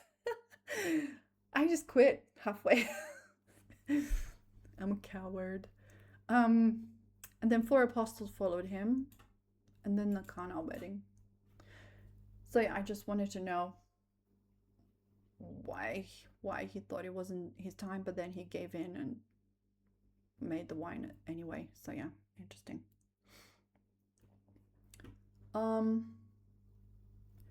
The Lord's message to me: I'm transfiguring you. So when I heard it, I wasn't freaked out, because I knew what it means. It means just receiving more light, enlightenment, right? Enlightenment is anointing as well. So it's not like they go together. It's the same thing. But it's different words. I mean, you can use a million words for the same action, same. What else did he say? He said from glory to glory. There you go. Same thing. These are his words again. From glory to glory. From jump to jump. From jump to jump. I think he said that recently as well. So from one thing to another, it just feels like I keep going around in circles. It's like he keeps giving me more stuff to do, but I'm doing it in the same places with the same grudged people and the same faces that don't want me around. So I'm like, when is this gonna change, Do I have any good news to give them or anything? What else am I gonna give them? It's always, they're just all about no. Go away. Oh, at the same time, he promised more trauma to come. Yeah, so exciting, which is definitely off-putting. I'm constantly waiting for mind reset so I can return from my vacation of denial. I had a lot more horrible text here because I was like so angry with everything. Yeah, sometimes the ego is just, I've had enough. I feel like digging a hole and hiding there. So yeah, I feel a bit better today, but it's also hot outside. I don't like it. So apparently neither me nor Joseph want to undertake this mission, so he has to force us into it. As the time goes by and I take different actions, I also seem to be receiving info through others that explain my situation more. Yeah, because I can't understand it. I'm learning to differentiate between the egoic self, which plummets me into hell, through simple perception of reality, versus divine perception that does not care if the body's wounded at all. That's what I said. Because I don't think it does. It doesn't seem like it does. Not to me, it doesn't seem. The two perceptions are completely separate and opposing. I think that's spelled right. And I have to constantly idealize my process instead of get glued to the body's perspective. Yes. think that's the best way to put it. It's hard to actually explain what I'm trying to say. It's like I have to constantly come back to what I'm going to be in the future, not what I am right now, because right now I've not achieved anything. And I'm not seeing, I'm not understanding. It's like a lot of no, no, no, no, no. It's like I'm missing too much information. So I gave an example. Instead of feeling the hurt based or caused by others and deciding not to take that action anymore, or I should say the Lord's action. Lord's action anymore. So instead of giving into what the body thinks, like I don't want to be clutched by a moron again, because he grabbed my arm so tightly. So instead of giving into what they want, I have to stick with what the Lord wants, whatever the Lord wants me to do and say and stuff like that. But it's like a fake peace, because agreeing to the psychopaths gives us fake peace. It's like you're not going to be attacked anymore, if you do what we say. But that's agreeing the demonic. So I'm stuck, folks. I can't agree with the demonic because that's not giving me any enlightenment. It's not giving me any power to carry on. I have to see myself as if I'm crowned for doing the Lord's work, no matter how painful it is, because and then I gave an analogy, really creepy analogy here, but it's kind of explaining how traumatic I'm seeing this, the traumatic light I'm putting this in. So I said, imagine someone mutilated but happily wearing a crown on their head. I'm also being sarcastic. I said, this is literally my current interpretation of divine obedience. Yeah. I did say I'm not getting it. I'm not. Because it's opposing the comfort of the demonic. We're not going to attack you if you do what we say. And I'm like, I like that. I like the demonic promises, because why would I want to be in pain? Why would I want to be in pain? Who wants to be in pain, folks? Anybody want to be in pain? No, nobody wants to be in pain, right? But if I am agreeing with the demonic, I get no power. It's just like the Lord's lifetime, yeah? Did he back off from speaking the truth? Obviously, he didn't get attacked physically until the very end. But that's not my case. I'm attacked every day. I'm not surrounded by a group of men, or actually, should I put it, women. I don't have women supporting me like Jesus had, So it's not exactly the same. It's definitely not the same. So whatever he had supported him in his mission. Whatever I do have is nothing supporting me in my mission. I just have the Lord. That's it. And he just wants me to do what he wants me to do, which is nothing to do with the demonic ones, it has nothing to do with the demons. So I have to go against the demons all the time, because it's the only way to prove myself to the Lord. And he cannot give me power unless I do what he says. So yeah, it's a horrible, horrible, horrible way to live. So be happy you're not me, I would say. Where's Joseph? Nowhere. I would explain it this way. Joseph does not exist yet, because in a quantum state, he's created when I am ready to see him, right? So even that's creepy, because it just means that I'm all by myself. But when I'm ready for the threshold, in a quantum state, he's being created to evolve to the point where I meet him. But if that point does not exist because I've now achieved it, he's never being created either, right? I don't know if you understand quantum state. Yeah, that's how I put it. Yeah, he doesn't exist yet. He will exist the moment I step in the correct position. That's when he's created in the past. And he will evolve the way I need him to be.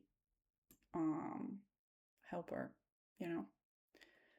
But that's based on my own achievements. So, because my linear state has to achieve a certain resonance to meet him, he will not be created until I've achieved the resonance. And then in the quantum state, he will exist. And then he will meet me when the time is right, sort of thing. Yes, folks, you have no idea how stuck I am. Super stuck. I can't say no to anything. I have to take all the bullshit from everybody and accept it. Yeah. Higher resonance message. Well, this is it. I just put in a cute little picture here.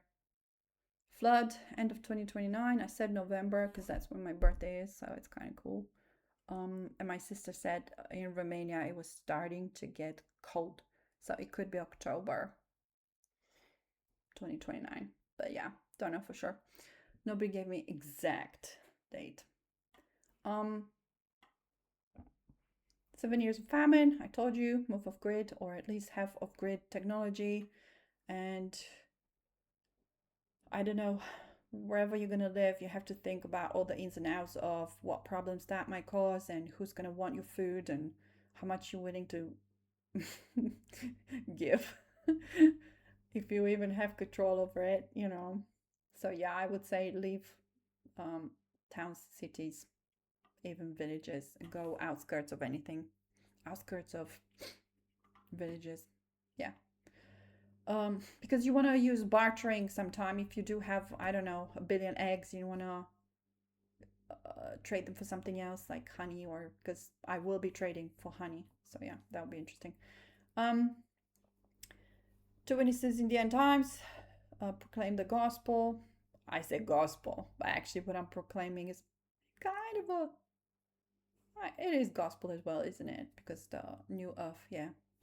But people are not aware of the things I'm saying here. That's why I have to say them. And it will end after 12 years. It's a 12-year ministry. It's global. It's mobile. And yeah, it's a lot to be done. I've not even started because I know I started when I see Joseph, because that's definitely a milestone. It's the only milestone I'm looking forward to. Everything else is just icky, you know. It's just too much. Two witnesses resurrected, 38. I mean, World War III will start at the same time because the reptiles will be angry that we are immortal. But it takes so much work to get there. Oh my god. The Lord is born. I just had it was a download from somebody on YouTube who was sharing a message that the Lord is returning when he's 66. But that was not correct. I think the message was actually meant for me. When I'm 66, he's born of me, right? So I said 2049. That's how I calculated it. And it definitely can't be any time earlier. Definitely no sooner than 38, because I will not be ready for it. How could I? I have to be resurrected to be a match to the Lord. And then we'll be called to heaven, whatever that is. In orbit, maybe it means to just be upgraded with galactic information. Who knows? I don't know.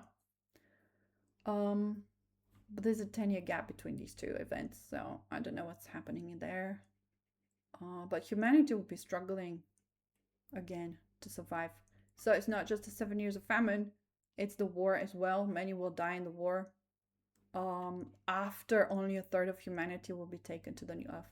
So you can imagine there won't be many survivors, and the older generations by 82, when the Lord is back, will be gone. So everything will be renewed. The whole thing. It doesn't sound very optimistic because everybody wants to live forever, right? Um, I don't know what to say. I mean, you can definitely live 100 years. And if you're eating the right stuff, which is like liquid, mostly liquid, yeah, not dry anything, and don't eat too much, so you don't want to have any body fat on. That will extend life as well. So yeah, we'll see. And then crowning, my crowning in around 82 when I'm 100 years old.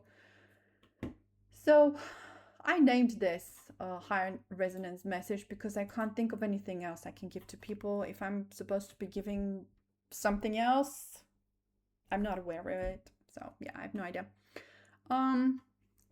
I don't know what the high resonance message is, so I just started sharing with people to prepare for off-grid living. I found a channeling that suggests that it might be something else, but I have no flipping idea what it is. Something that will make me think I'm not qualified for. Those were the Lord's words.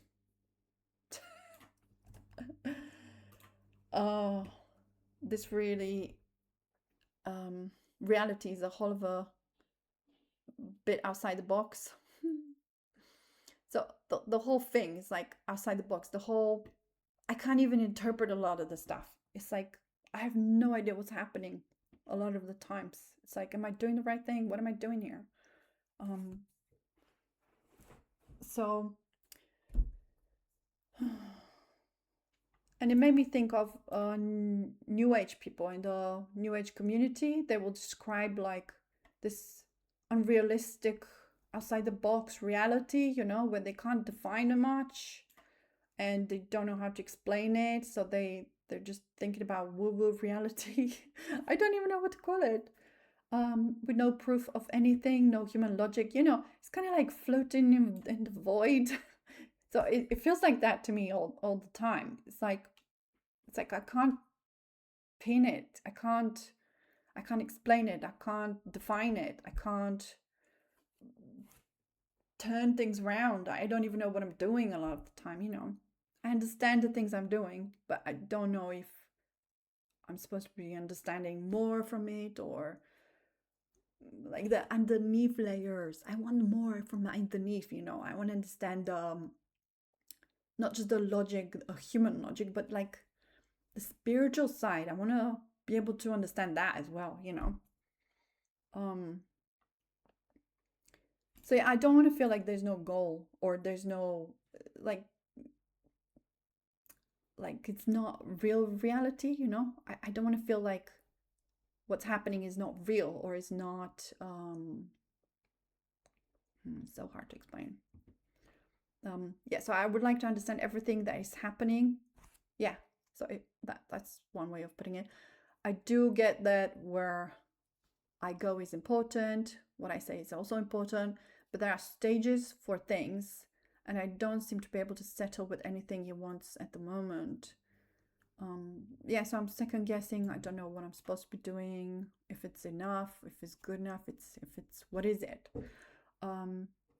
Now I'm doing this, no one wants to cooperate. Now I'm doing something else, no one wants to cooperate yet again. And it's just me chasing around my tail for no apparent reason. I get that I am a pioneer, but I wish I understood things from a 12D perspective or some other perspective than what I currently have. So I want more information. Yeah, so it's summarizing how I feel. It's like I'm always lacking. I want to know more. It's like the underneath stuff, like what's the point in this? Because of all the rejection I'm receiving, so I'm kind of like trying to explain to myself the purpose of why I should continue as well. Yeah, that's a good one. I saw 2 judges today with a new message. I call it new message. The first one forbid me to come back last time or I will be in trouble.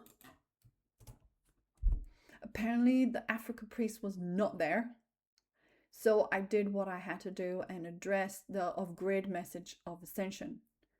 It's just a 1-minute talk. Literally, people, I'm there for a 1-minute talk and they expect me to shut up.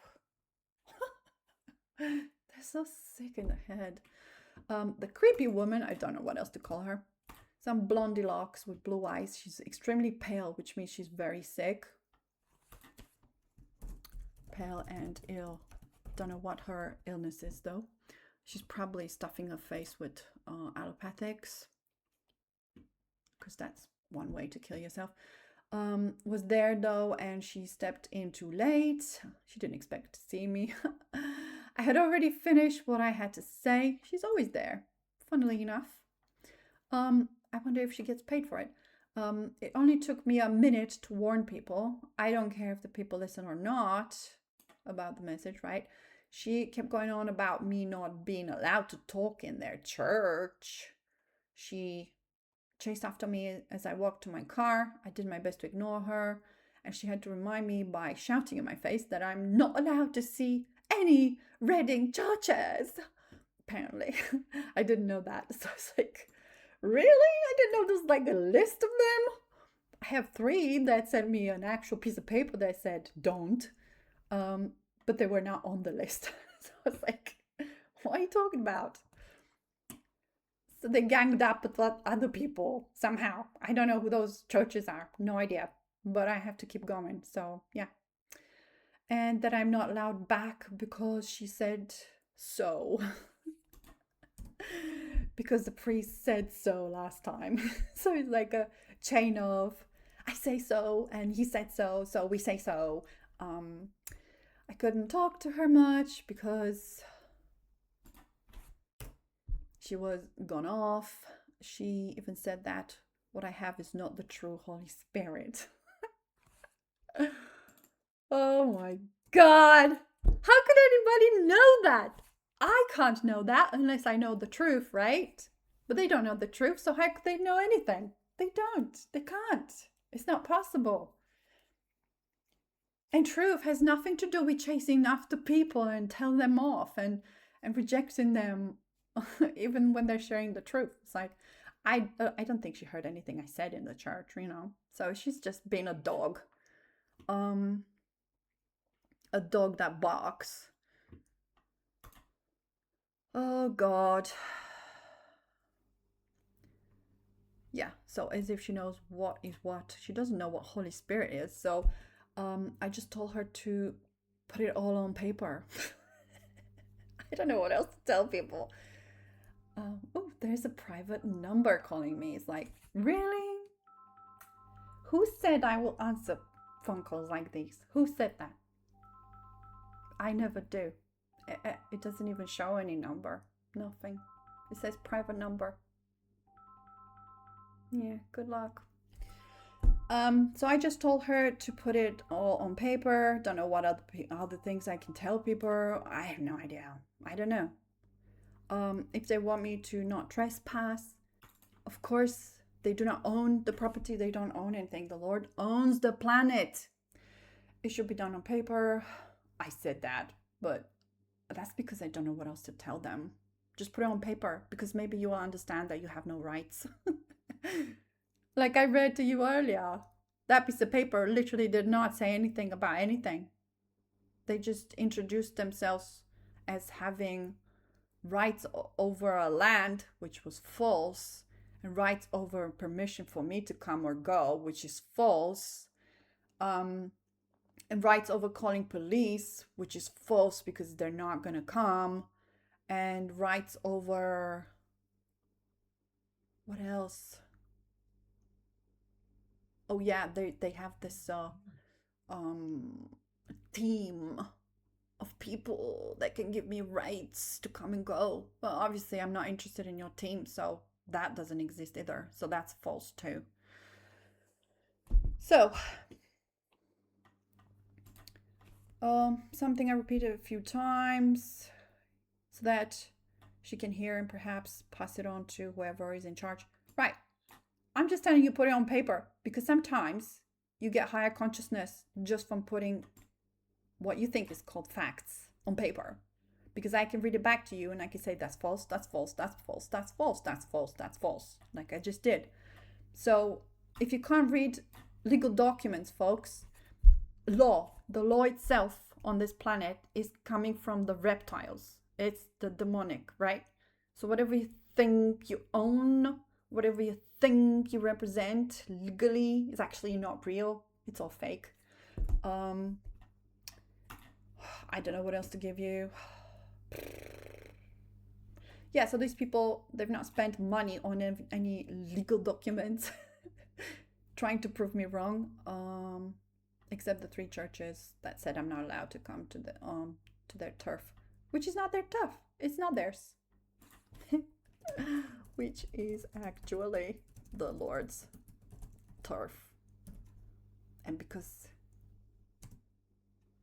he rules and he rules and I rule with him.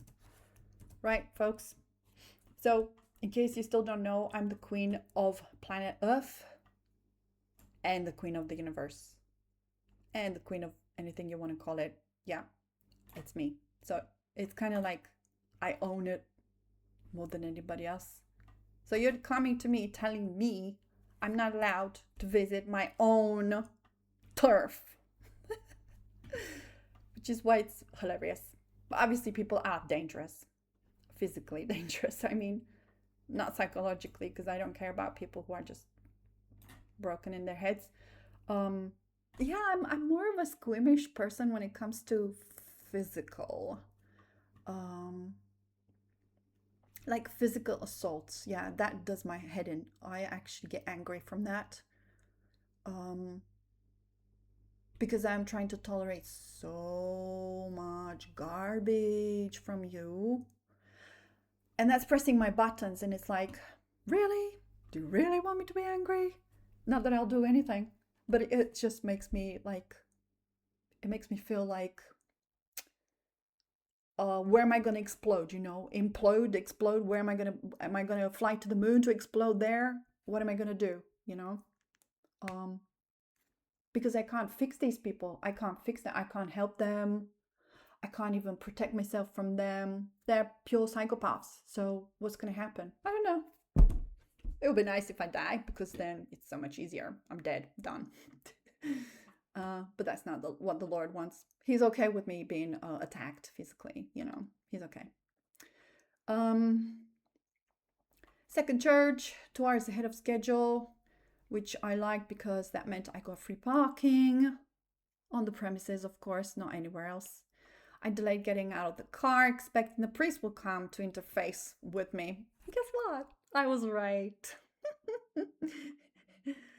He's the guy the Lord called unhinged. And that word, actually, I explained it in a previous episode, and it helped me understand that he definitely is missing too many screws, and I can't actually have a real conversation with him. So, I tried to keep my cool and just be kind of like entertained by his bullshit, because there's nothing else. What was I going to do for half an hour? He just wanted to keep on talking to me to convince me to leave.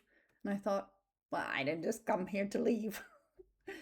Because the message is clear. It's just get off the grid so you can live. It's a good message, folks. Stop fighting it.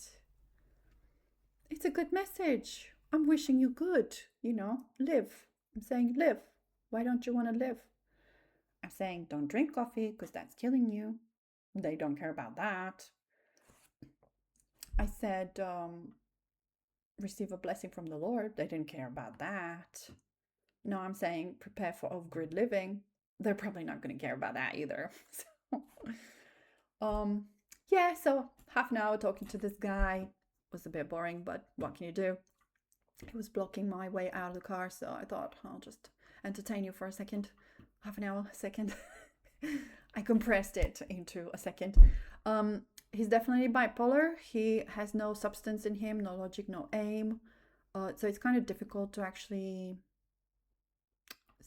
settle in a conversation with him. It's kind of like swimming aimlessly, if you can imagine that. It's like Titanic, right? You're in the middle of the ocean and you're just swimming but not getting anywhere. That kind of thing. That's what he's like.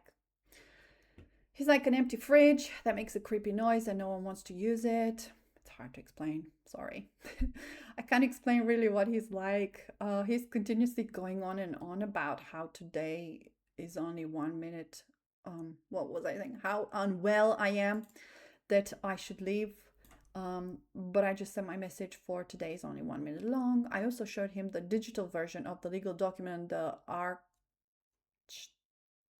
Archdiocese, I think that's Archdiocese of Birmingham sent me. I think I did it. Archdiocese, right? Oh God. Yeah, I'm scared of that word. Archdiocese, archangel, archdiocese. Interesting. He didn't click with anything, so whatever I said to him was like, he has no logic, so it's hard to connect with people like that. I've never met anyone like him like that. It's weird, really weird. It's like no logic. It's kind of like you can't get to the bottom of anything. He will just go around in circles continuously, which is weird. It's weird. It's kind of unsettling, but I was like, I had to put a full stop to everything I said, or I would have become more like him or something. Because I'm a mirror, so sometimes I do become one with the people I'm talking to kind of embrace their bullshitness and allow them to express, because otherwise I cut them too short. Because I'm too serious. I'm so serious, guys. I can cut you short easily, really, really quickly. But because I represent mercy, the Lord's mercy, I'm the mercy seat. I have to extend mercy by listening to you, right? So it doesn't matter if you have 10,000 screws missing. I still have to give you a chance to express, because what else have you got? There's nothing else. Self-expression is very important. But I can cut you short. I can cut you short easily. I can do that anytime. I told him that he can take legal action, so I don't trespass anymore.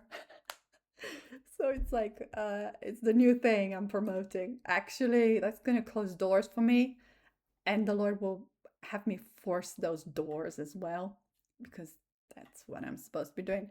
I wanted to see what he says, because he's a bit of a plant. He was interested in having a copy of the file, because I said I can send it to him by email to see what, because he's like no full stops in his conversations. I thought, does he respond to this kind of stuff? Does he understand any logic, any kind of logic? It's kind of like throwing him a bone to see where his logic goes, because I could figure it out. Like with his dialogue, I couldn't figure out any grounding. Yeah, it's hard to explain what he's like.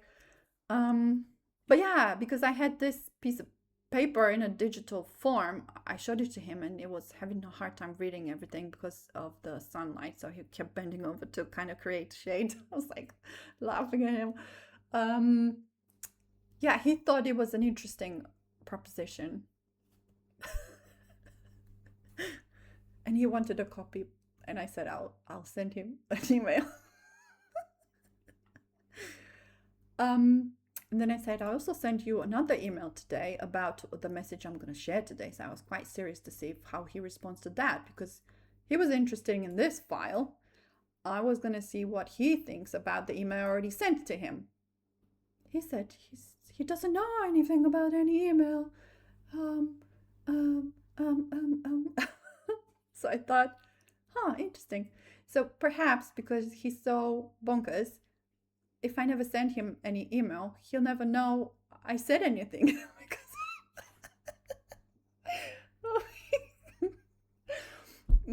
Sorry, guys. Oh God. Yes, it's hard to actually talk to him. So yeah, obviously, if he expects me to never show up ever again, because I said that's the last time. He was happy with that. He was accepting me to dish out the message for the last time, and in the next sentence he said he never said that. I was like, oh my God, we'll never get to any agreement. You'll never know what I just said. I don't think he has a memory. I think he's got a short-term memory problem. I think that might be it, actually. I never thought of that. Oh man, okay. Short-term memory problem. So it's I'm not laughing at him. I'm just thinking because it was like a vicious cycle. I couldn't figure him out. Um, yeah, I think that's what it is actually. Hmm, that explains it. Because even when the secretary called him to talk to the hospital, he spent another 10 freaking minutes talking to me. So I thought this guy has no emergency in his brain. There's no. Yeah, that makes sense. Wow. Yeah, because if you have short term memory problems, you will not have this fast pace deadlines or full stops in your mind. Wow. I didn't think of it until now. Yeah, that explains why I couldn't. Um, oh, so that's senile. Okay, right, right. He's not that old. He's my age. Mm, interesting. Because depending on what minerals you've got in your body, you can become senile quite early on. Right. Well, I can call this a download from the Lord because I didn't think of it earlier. Um, interesting. There you go. Mystery solved. Why I couldn't unhinged. Interesting. That's the word I received from the Lord last week. But I didn't connect it with senile or short-term memory. Not even close. I didn't think of it at all. See, guys? Sometimes it takes like a week for me to click with one word. The Lord can give me one word. And I had to write about him a few times to actually figure out what his problem was. Right. This can be undone, by the way. Um, definitely. It can be undone. You just need to top up minerals. Here you go. I'm just giving you the solution. Top up minerals with vegetable juicing or cheaper option. Cheaper option. Cucumber smoothies because that's the cheapest one I figure out myself. I can't think of anything else because cucumbers actually hold a lot of water. That's a good sign that it does have magnesium, calcium, minerals that actually hold water, right? And that's what the body actually needs. Um, he was drinking a lot of the wine during Mass. That's an acid. So maybe that's what's caused it as well. Interesting. Maybe he has his own stash at home as well. You never know. You can't know. You can't know unless you live with them. Right. Because my dad had memory problems. He was alcoholic. So, yeah, it's possible it's all connected to because the Lord did mention, he made me point out to him that he's drinking too much alcohol during Mass, the sacrament. Right. Wow. So this is the kind of people I'm dealing with, folks. And he was in my face verbally calling me crazy person and all sorts of stuff like that. So he has no like I said, no full stop. I mean, he doesn't know when to stop. He doesn't know when to his conversations are endless and going in circles, and he could contradict himself, which he did. So I did make a note of that. Um yes, and I dealt with my dad. Um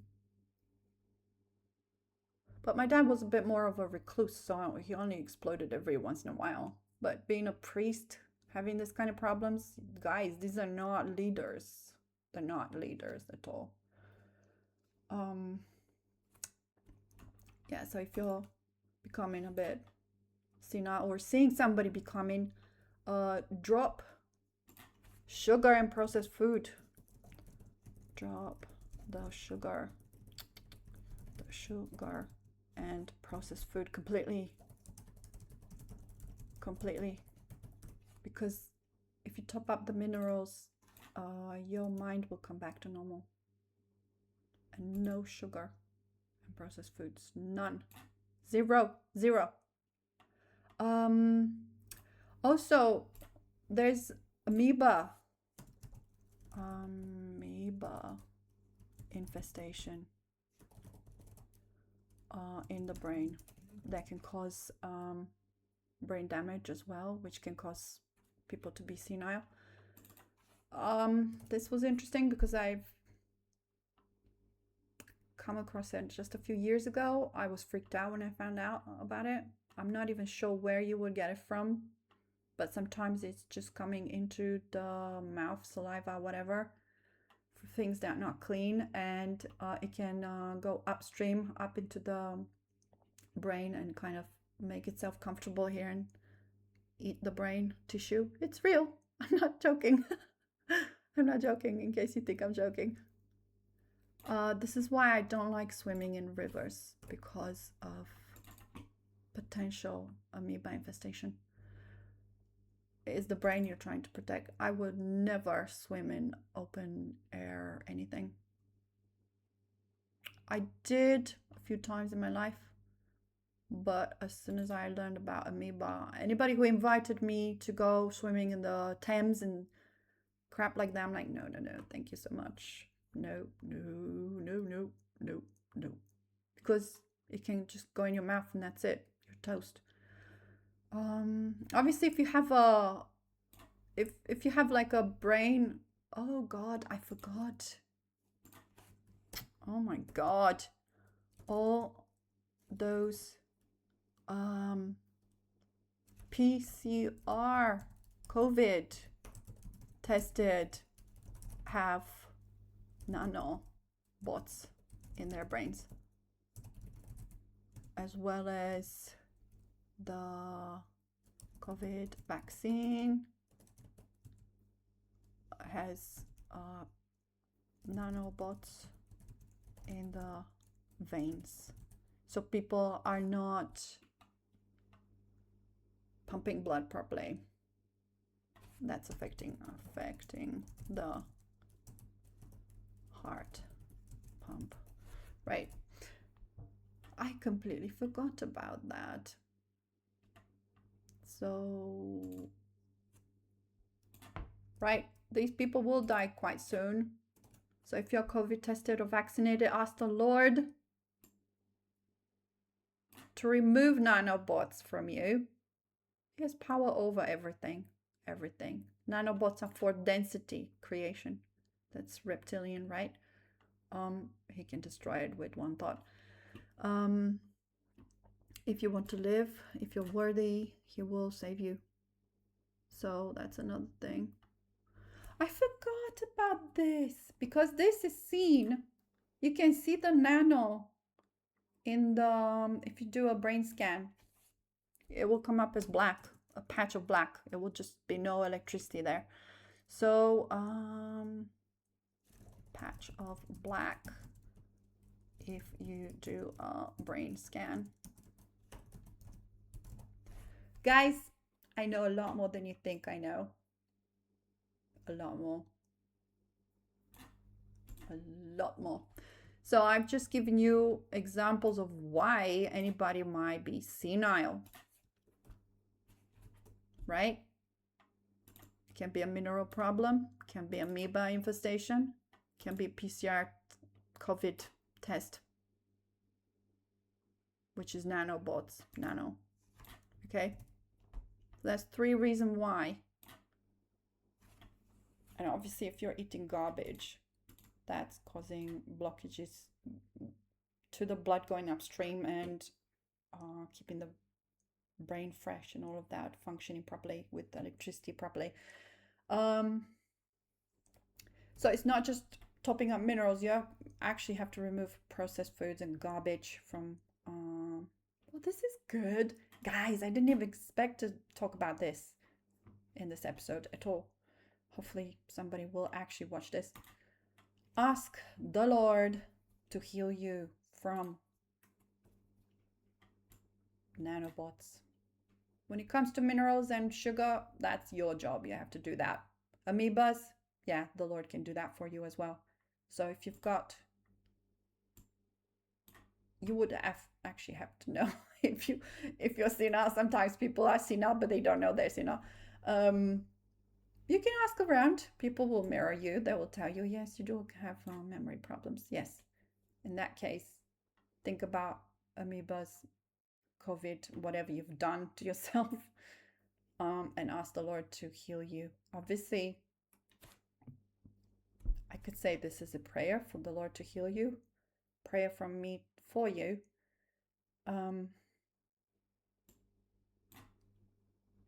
But it's for little bugs and little nanobugs.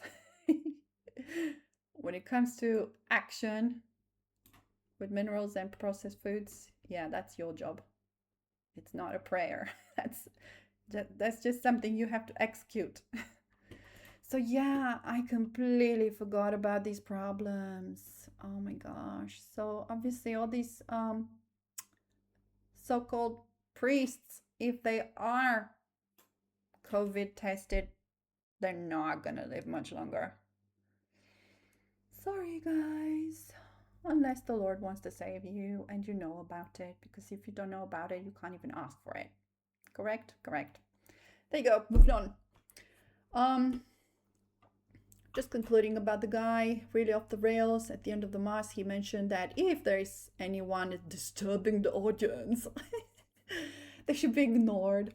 I thought, that's so sweet. Everybody should be saying that because my voice is loud enough. And if you want to listen, you will listen. And if you want to save yourself, you will save yourself. Otherwise, goodbye. I knew he was referring to me. I thought he was kind of sweet because he stopped fighting me. So I had my 1 minute talk and left. I don't have to wait for people to say yes, they want a blessing anymore, which is nice because it was kind of murder. When I had to stare at people and they would not even flinch, or they would continue hiding, or they will move behind a wall. So yeah, I'm done with that phase. Now it's all becoming a bit more practical, and hopefully whatever comes next will be making sense to myself first, because I'm the one who has to understand everything first. Otherwise, I don't know what to tell to people. I didn't even know how to introduce the idea of moving off grid, so I had to keep talking to myself in my head to kind of rephrase, how do I say it? How do I, how do I give them the news that they have to spend money? It's all about money, I'm telling you. Everything's about money. If everybody could just afford everything all the time, nobody would be worried about anything anymore. But because people are constantly like, UK, it's all about not having enough money for anything. Because it's slavery, and people don't want to give up their slavery. They just want to be in slavery for all eternity, I'm telling you, move off grid, move away from the cities, move away from towns and villages. Or everybody just build outside somewhere in nature. Do not destroy hectares and hectares of trees just to have one tiny house built, or a billion claustrophobic 1-bedroom houses. Yeah, they really enjoy destroying nature here in the UK. It's just all flat. There's nothing left. There's no real nature here. They just plant little baby bushes instead of the 200, 300, 400-year-old trees they just took down. Yeah, it's a common practice. Destruction on top of destruction. Outside, a weirdo stopped me to check that he heard right what I said, and then questioned if the ascension to the new earth is in fact Catholic doctrine. I had to repeatedly say the same thing to this guy because he wasn't actually listening to a word I was saying. So I said, it is in the Bible, so it must be. He kept trying to get me to state that it is a Protestant concept. I ignored him because repeating myself didn't seem to work. Then he walked away saying the ascension is definitely Protestant. People are just so sick in the head. If it's in the Bible, how can it be Protestant only? It states clearly that this current earth will be no more. So where in the world are the good souls going if not to the new earth? I don't know. These people are not actually asking the right questions at all. They're just coming after my throat because apparently they know better. They know so much better that they never state it. They never get ready for it either. So yeah, they clearly know nothing. I can't help you guys. I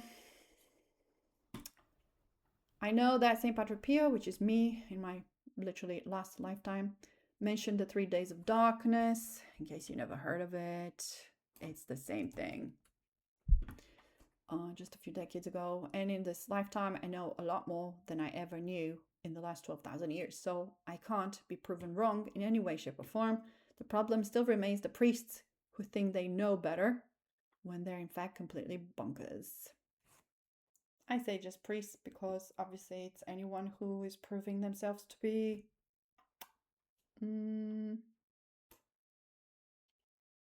I don't know to call them unconscious. Yeah, that's a good word, isn't it? Right, so again, the timeline is here if you need it again.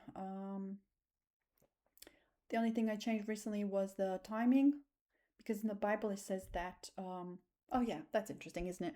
In the Bible it says, it's trying to give the time the two witnesses will be proclaiming the gospel. I said gospel, I don't know how else to call it. The mission. And it says time, another time, and half a time, or something like that. It's like time and half a time. So that's 12 years. Time and half a time. time and half a time. So I think I interpreted it, I figured it out, and I forgot what it is now. Time and half a time. Oh yeah, 5, 2.5. Time and half a time. Right? Time, half a time. So if you do 5, and 2.5, 5 and 2.5, it will come up to 12 years, 0.5, wouldn't it? It's exactly, yeah, end of 2038. Yeah, I had to think of that. It's maths. Because you got the fingers on 5 fingers, right? 5 fingers on one hand, so it's got time and half a time. But nobody's interpreted that way, and I've come across it as 3 years. Somebody was saying it's gonna be 2.5 years. So I took that as a fact and realized that, hold on, I am the two witnesses in the end time, and I already started. But I know it's going to end in 12 years from now. So I just did it backwards. I just worked it backwards. Yeah, but nobody can tell you this because nobody is me. Right? Nobody's me, so nobody knows what time and half a time is. Oh, the silliness. Everything's so silly. It's like it's plain and simple, but at the same time it's so complex and nobody can figure it out. And even I'm having hard time figuring out. Lord's words, we're going deep. When he says that, it just means trauma, guys. Trauma. Egoic, of course, egoic trauma. So he's promising to me then I will be attacked and I'll be traumatized. Thank you so much. Just what I needed to hear, especially today. So I just literally took dictation here. It's somebody's YouTube download. I just decided to copy paste, and I've got 2 of them. This is the first one. Deeper and deeper I take you. I'm very measured with how I take you from one step to the next. I know how much you can handle at one time. Really? And I'm always pushing you forward. By my grace, I have been leading you every day of your life, even before you knew me. I have been working in your life constantly, loving you, sustaining you, growing you. Now look at you go. Look at how deep you are in the water with me. I have taught you dependence on me, and this is where was I? This is what will sustain you for the rest of your life. I question that because obviously I'm gonna die in 38 and there's more after. My power, my grace, I taught you grace and I taught well. You responded to me. I didn't drag you kicking and screaming into the waters. I think when he says waters, it just means trauma. You came willingly. You can't make it without me. This is just the way it has to be. So I keep you on your toes, which means trauma. No, I'm not enjoying these messages at all. I think it's just, yeah, can we burn it? I would love to burn these messages. Like the lily among thorns. Yes, I understand. Trauma.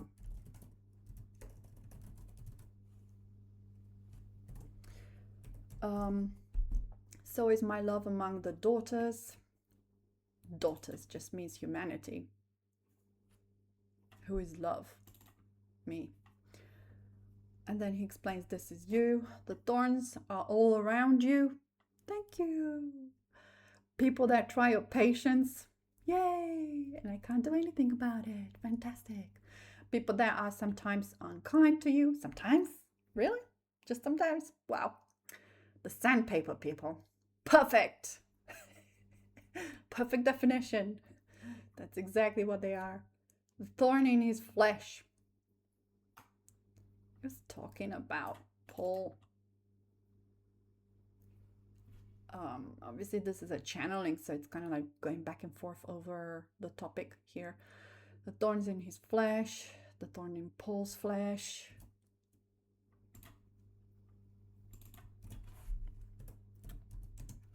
He was possessed, that's what he's trying to say. Demonic possession. Demonic possession. Because Paul was not an apostle like everybody says. He's just demon portal. And he was preaching all kinds of things against women. So yeah, in case you never read Paul. The thorn in Paul's flesh, the messenger of Satan. I'm telling you, nobody noticed what the Lord said through this channeler. Paul was the messenger of Satan. I had to write it down because I know it's true. I've proven it already in previous episodes. And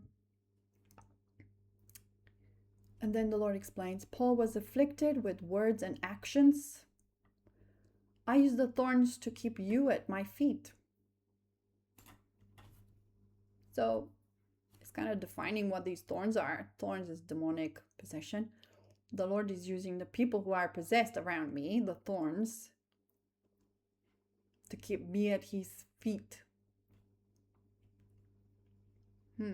Like relying on him alone because there's nothing else. There's no other way for me to be upgraded by the Lord unless I'm being attacked. So every time I'm attacked or something's not right or I'm not being accepted, power is taken away from others and given to me, sort of thing, you know. But it's not like he's giving me their power.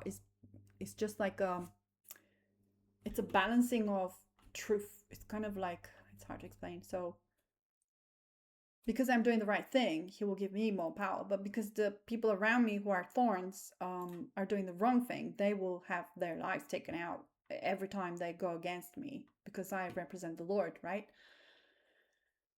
It's sad, but that's how things work. It's a duality. The universe is based on duality. It's built like that, and it's built to promote the truth, not the lie. So anyone who is against the truth will perish, whether I like it or not, whether they like it or not, it's just the truth. It's how everything works all the time. Because the Lord cannot give you things you're not worthy of. And I have to suffer to be given anything.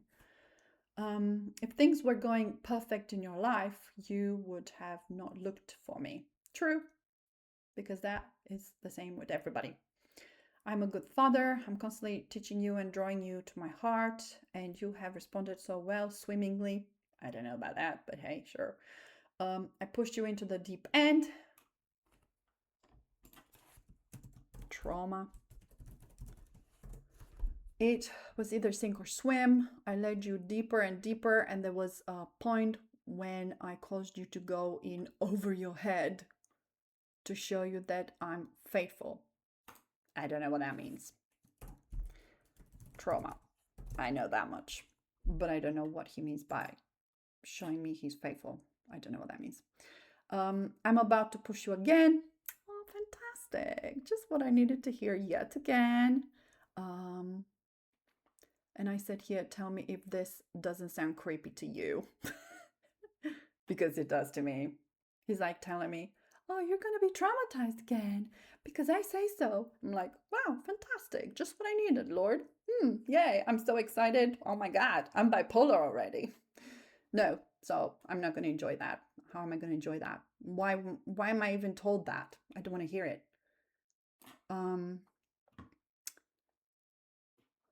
Major increases are coming to you, my love. I don't know about that, love. Yeah. Major increases in the assignments. Hey, that's more like it. That's what he means. He's not talking about anything else. He's talking about assignments. More work. More work for me. Then I'm bringing to you. Yes, never ending. Assignments that make you feel unqualified. Yes, I love this. I love it so much. I'm crazy loving it. Like I said, folks, I really don't understand what's happening. I don't know what he wants from me. I don't know what I'm supposed to be doing. I don't know what the new song is, new message I'm supposed to give to people. I don't know how I'm mediating the relationship between him and people. I know I'm a bridge, but so far I've received nothing but bullying from people. So it's like, okay, that's so entertaining and so lovely. Yeah, I'm hating everything. That's what I'm trying to say. He's saying it's such a big jump. Wow, thanks. I have to jump now from where you are right now. Fantastic. Giant leaps and bounds. Yay. Wow. No idea what this is. And you are doing it by my spirit. Okay. No idea what this is. I couldn't even tell you because I really, really, really don't know what it is. No idea what it is. No idea. Assignments. Yeah, I understand. I just have to speak things people don't want to hear it and be hated for it. Good. Wow. That's it. I know that. I'll feel unqualified. I don't know. Qualified for what? I can't think of anything. It's like blank. How am I going to know what the assignment is if I don't even know what I'm not qualified for? It'll be a big jump, giant leaps, giant bounds, big jumps. Wow, fantastic. If I don't have a guide, tell me what it is. I don't know what it is. And I can't even guess. Right now, I can't even guess what it is. This next thing I'm bringing to you is going to shock you. Wow, he said that before. He said he will shock me. And whatever it was, I did mention it in my previous presentation. I don't think it's the same thing. And I don't even know what that was. Don't even know how he shocked me. How did he shock me? No idea. Apparently it will shock me, whatever it is. I think he's talking about being in trouble with psychos around me. Yes! Yeah, that's my only guess. He must be enjoying himself while I have no idea what the hell is going on. Yeah, I don't know. I can't interpret any of this. You're going to think it couldn't be for you. Okay. Maybe going behind bars. Yeah, it is for me. Let's just do that. Maybe it's more logical because everything so far is not logical. So I can't even interpret it for you guys. I can't interpret it for myself. I have no idea what this is. No idea what he's talking about. Um, because everything's to do with psychology, everything's to do with interfacing with psychopaths so far. I've not figured anything out except that I'm surrounded by psychopaths. So I can't conclude anything about anything except that they're all psychopaths. I can't help them. I can't change anything. I can't guide anybody. I don't even know if I'm representing the Lord exactly how He wants me to, because everything's not properly defined in my mind. But I'm doing my best. I mean, everything I'm doing is like this. I don't have better than this. I can't offer better than this. And I'm quite a logical person. I don't like delays. I don't like being late. I don't like being confused. I don't like not being on point. I don't like waffling. I don't like. There's a lot of things. So I'm quite well defined as a person. So I'm not confused about my identity, but I am confused about things that I'm expected from a spiritual perspective because I can't interpret it. All of this, no idea. Yeah. So whatever's expected of me, no idea what it is. So that's one thing I would find distressful. Dealing with psychopaths is also very distressful because it's like I have nothing in common with them. I can't find common ground. I can't turn things around. I can't improve their lives. I can't give advice to them because they're not interested. I can't. It's kind of like it's a waste of my time. It feels like it's a waste of my time. I'm not even sure what the investment is. I'm not sure what the achievement is. Yeah, so it's hard to pinpoint all of these things. And obviously hard to talk about it too.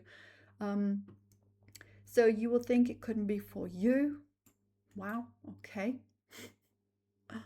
It doesn't make me comfortable. It makes me feel like I've got half a brain missing because he already warns me that I will not recognize it as what it is. I am your life preserver. Wow, it's shifting from me not identifying myself with something. Watch this. I'm analyzing now. So I'm not identifying with the job. And then he's warning me that he's my life preserver. What?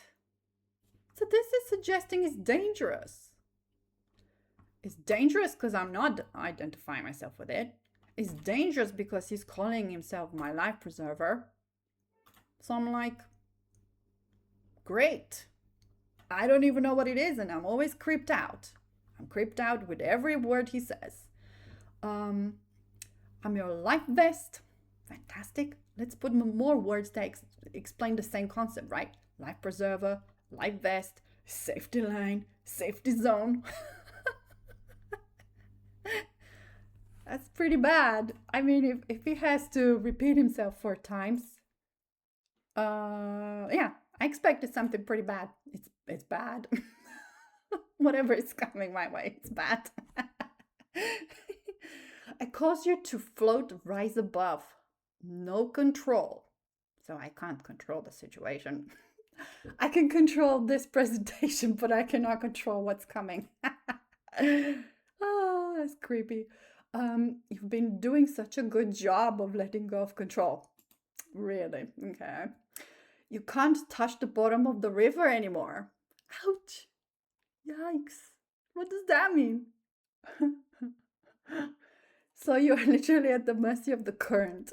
My current, the current of my love, the current of my power, the electricity. This is the place where miracles happen. Wow. Fantastic, guys. Some good news there. So, he's giving me bad news, followed by another 4 bad newses. And then telling me not to control anything, which is kind of bad news. Then telling me that I've done so far a good job of not controlling, which is partial good news. Can't touch the bottom, bad news. I'm at his mercy, ouch, kind of partial bad news. And then He's talking about love and power, electricity, and miracles. Oh my God. You guys should analyze text like this because it's actually very exhausting. It's how I do it. I piece things apart to kind of get some gist of what it might be because I have no idea what it is. Yeah. So yeah, I do have to take things apart sometimes. I still don't know what it is. The miraculous happens when you're in over your head. Well, that's bad news.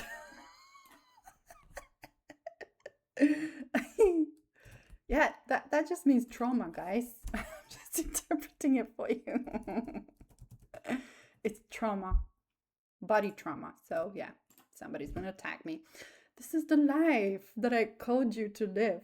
Yay! Do you think I'm excited? No, I'm not. Genuine, honest, vulnerable. When he says vulnerable, he's just saying trauma. Okay? So do read between the lines because that's what it's all about. Authentic, lovely, lovely. It's kind of like saying no control. So I'm not allowed to control a situation, and that makes me lovely. Aren't I just lovely? Wow. So happy to hand this to you. Happy to hand me trauma? Wow. Okay, thanks. Yeah, thanks for the trauma. You don't have to swim. You don't have to flap your arms about. That means do not fight the trauma. Do not fight the trauma. Thanks. I'm very good at that, actually. Relax, lean back, and just float. I got you. Traumatized. That's the whole point of this whole talk. Just to predict to me that it's something big's coming. Okay. Next picture. Well, yeah, this is just me floating. I look peaceful, right? I am not at peace. Okay. Next. This is another message through the same channeler on YouTube. It's got a different vibe. I guess every channeling has different vibe. And I'm trying to piece things together, but actually there's no information. Not actual real information, you know. Oops. I thought I pressed.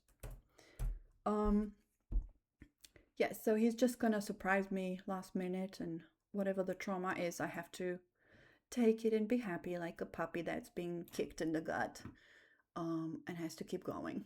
Yeah, something like that. I'm infusing you with joy. Wow, really? Fantastic. We need some of that. You are my house of prayer. Holiness resides in you.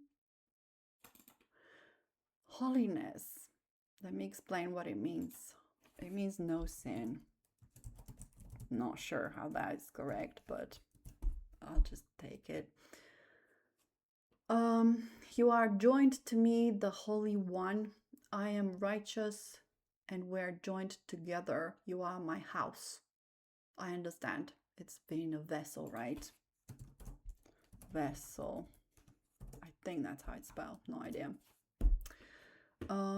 You are my holy habitation here on earth. You would have thought I have to reach the top of the mountain first. That's 12D consciousness. I am not there. Maybe it's a quantum message, which means I'm not there, but I will be. Yeah, because he does say that. You'll get there. Yeah, he says that all the time. I delight to reside in you. I can't stop looking at you. Okay, that's a bit... I wouldn't use that word at all. Your worshipping face, your dove eyes. You only have eyes for me. I'm trying. Everything you do is prayer, is worship to me. Yeah, I never thought of it that way. I thought that was interesting. So everything I do is prayer, because I thought I can't pray, folks. I can't. It's like, what am I praying for? And I never have words for any prayers. But I do actions, so apparently that's a prayer as well. So that's good. We're in constant communication with one another, except I'm not aware. You always check me up, except when I'm angry. I love it. Okay. You don't talk too much. No, I don't talk at all. I love the sound of your voice. So, this is the Lord's trying to say that I need to express myself more, express the truth. So, this is actually homework if you didn't figure it out. Homework to express truth more, which is what I'm doing now, which people do not like. It rings in my ear like a Liberty Bell, and I thought, what is that? Never heard of a Liberty Bell. So I looked it up. And today I actually made a picture of this with the connection, because apparently this is a biblical connection. Proclaim liberty throughout all the land, unto all the inhabitants thereof.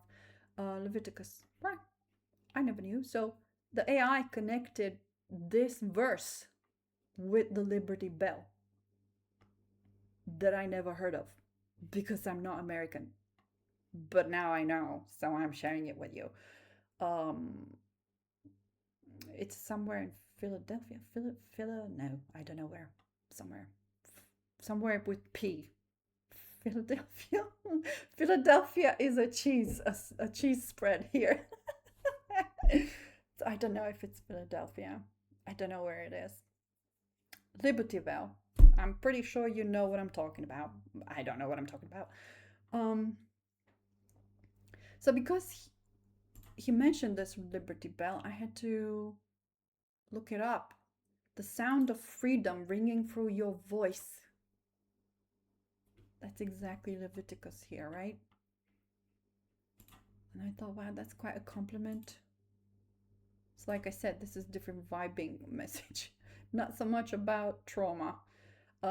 Prayer is a constant communication with the Lord, unbroken fellowship. I think that's explanation from the channeler. That is what we have, and that is what I desire from everybody, from everyone. That's what the Lord wants. His creation to constantly be talking to him, blah blah blah blah blah blah blah, whatever it is, just talk to him, right? You don't operate by manpower, you operate by my power. You are very pleasing to me. I'm bringing you joy in my house of prayer. So he's bringing joy inside my body. But that's quite spiritual. I have no idea how that functions. No more sadness, depression, despair. Yes, I know how that looks like. Joseph. Give me Joseph, and I'm happy because he will be able to explain to me a billion things that I don't understand right now. And I'll know I'll have a safe home. My kids will be back with me, and we'll actually have a real life, even though it's a mobile mission at the same time. But at the moment, what I'm experiencing is garbage. Whatever I'm doing, I have no idea what I'm doing. And no one is explaining anything, which is irritating. And I can't interpret anything. I can, but I can't at the same time because I want more information, more. The underneath layers. I'm infusing you with my joy as you speak to me, as you reside with me. Yes, he does say that with Vasula Raiden, I would say, reference here. Vasula Raiden, she would rest with him, sort of thing. Like being in his presence and not be playing solitaire. That's what I've been doing for the last 2 days. I decided to play solitaire to kind of distress me because I'm really good at it. So I 99.99% I can win solitaire, but I cannot translate stuff he's talking about. You are my house of prayer, that's repetitive. You are my temple, same thing. You are abounding in joy, really? Especially when he says I'll be obliterated again. Right, no, I'm not happy actually.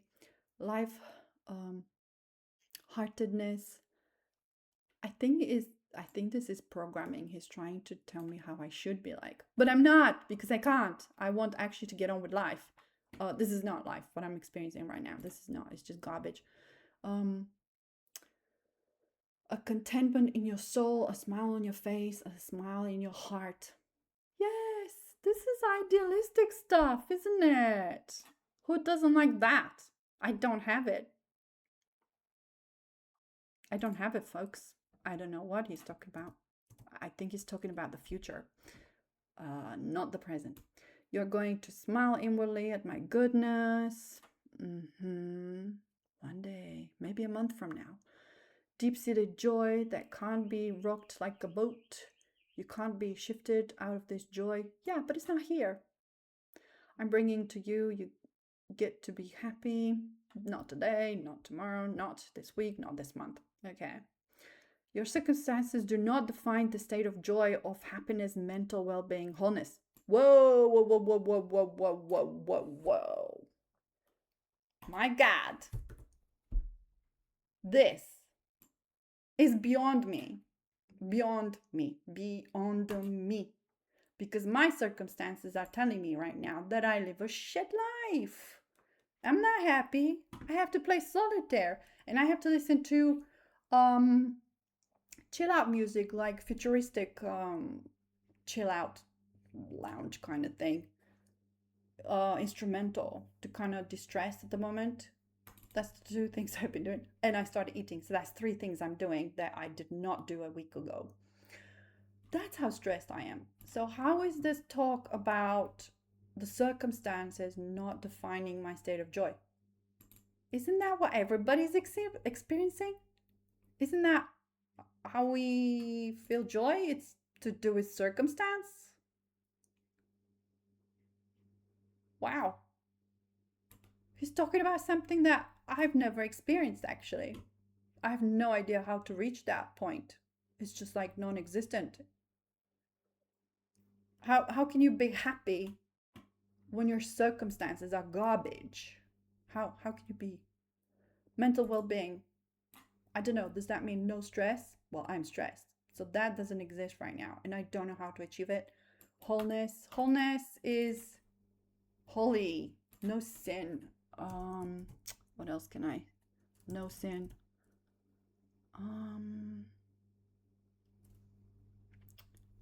I don't even know, because I would include no feeling of trauma as well, but that's a bit far off to say it's wholeness. Yeah, you could say that. Yeah, but this is something he would experience as God in flesh. I don't know how to make that happen. Because my circumstance is definitely defining my state of joy, happiness, mental well-being right now. So he's talking about something that I have no idea where that's coming from. No idea. He also said we're going deep. So it's probably to do with reaching a level of, it might be to do with heart-mind coherence.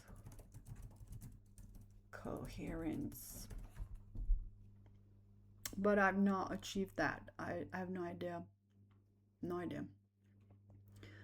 All is well for you. Not today. The more time we spend together. There you go. There it is. That's what it is. The more time spent together, the more time you let me rain down on you, the refreshing rain of my love, my rain. And then I made this statement here. His rain causes you to reign, causes me to reign in life. So his royal identity will, through time spent together, will mesh with my identity. So I become like him, like royal, you know. And then he's explaining in simple terms, you are not just surviving, you are thriving by my spirit. So I've just explained how that's done. Well, he's explained it, but I kind of highlighted it for you. So if you think your state of joy is dependent on circumstances, you're not joined to him. Because he's kind of like beyond the earthly realm. So he can bring a joy that circumstances cannot define. Because they're physical, right? So it will be a completely spiritual thing. That's why he says by my spirit, because it's a spiritual achievement. I've given you the victory and you are now living in victory, a victorious life by my spirit. Really? See, this is the kind of stuff I'm saying. It's completely different vibe message coming from the same person, same channeler, but it feels like he's talking about the future, not the present, which is why I can't have this in my heart too much, because it will make the ego think it's safe when it's not, because the other channeling said I will be traumatized again. So it can give a bad vibe, bad interpretation if I am taking this as a physical interpretation. So I cannot accept it as a physical interpretation. This is spiritual only, because the physical will be traumatized. Overcome is your name, blah blah. You are a champion. Wow, I don't talk like that, so I'm not accepting it. This is an American thing. I would never say that to anybody. It's like blowing somebody's trumpets. You don't need that. You can just be serious. And just think about the ins and outs of this, because circumstance is physical. State of joy is not physical. So separate them so you can understand what he's promising here. He's not promising physical safety. He's not. He's promising becoming numb almost. Yeah, that's the word. I would say it's kind of like becoming so spiritual that the body is numbed in a state that you don't actually care if you're being tormented or not. I would say it like that.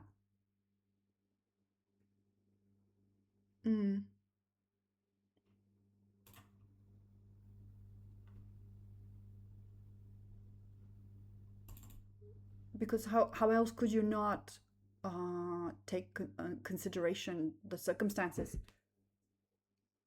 the physical circumstances, because that's blocked in order to achieve this impossible joy of spiritual type, Yeah, so again, this is beyond me. I can barely interpret it. I can barely chop it in pieces to kind of understand what he's trying to say here. But yeah, this is not me right now. I am the circumstances right now, and I'm not happy. But he said, the more time we spend together, not playing games to distract my mind from trauma that is coming, because he says so, right? It's on the pipeline. More crap here. You are a shooting star. You are rising to the top. Yes, that just means climbing the mountain of God, which takes forever and a lot of effort. You are the cream of the crop. Yes, exactly the same thing. Top of the mountain. By my spirit, you will never burn out. Sweet. I saw it in my hypnosis, running continuously up the mountain. But this is talking about the future, because Joseph was there. He's not here right now. So this is literally about the future. It's not about now. You're shining bright for all to see. Wow. I associate that with another word he said. You were made for the stage. Yeah, I'm not there. You are a house of prayer for all nations. Your light, which is my light, cannot be hidden any longer. Yes. No.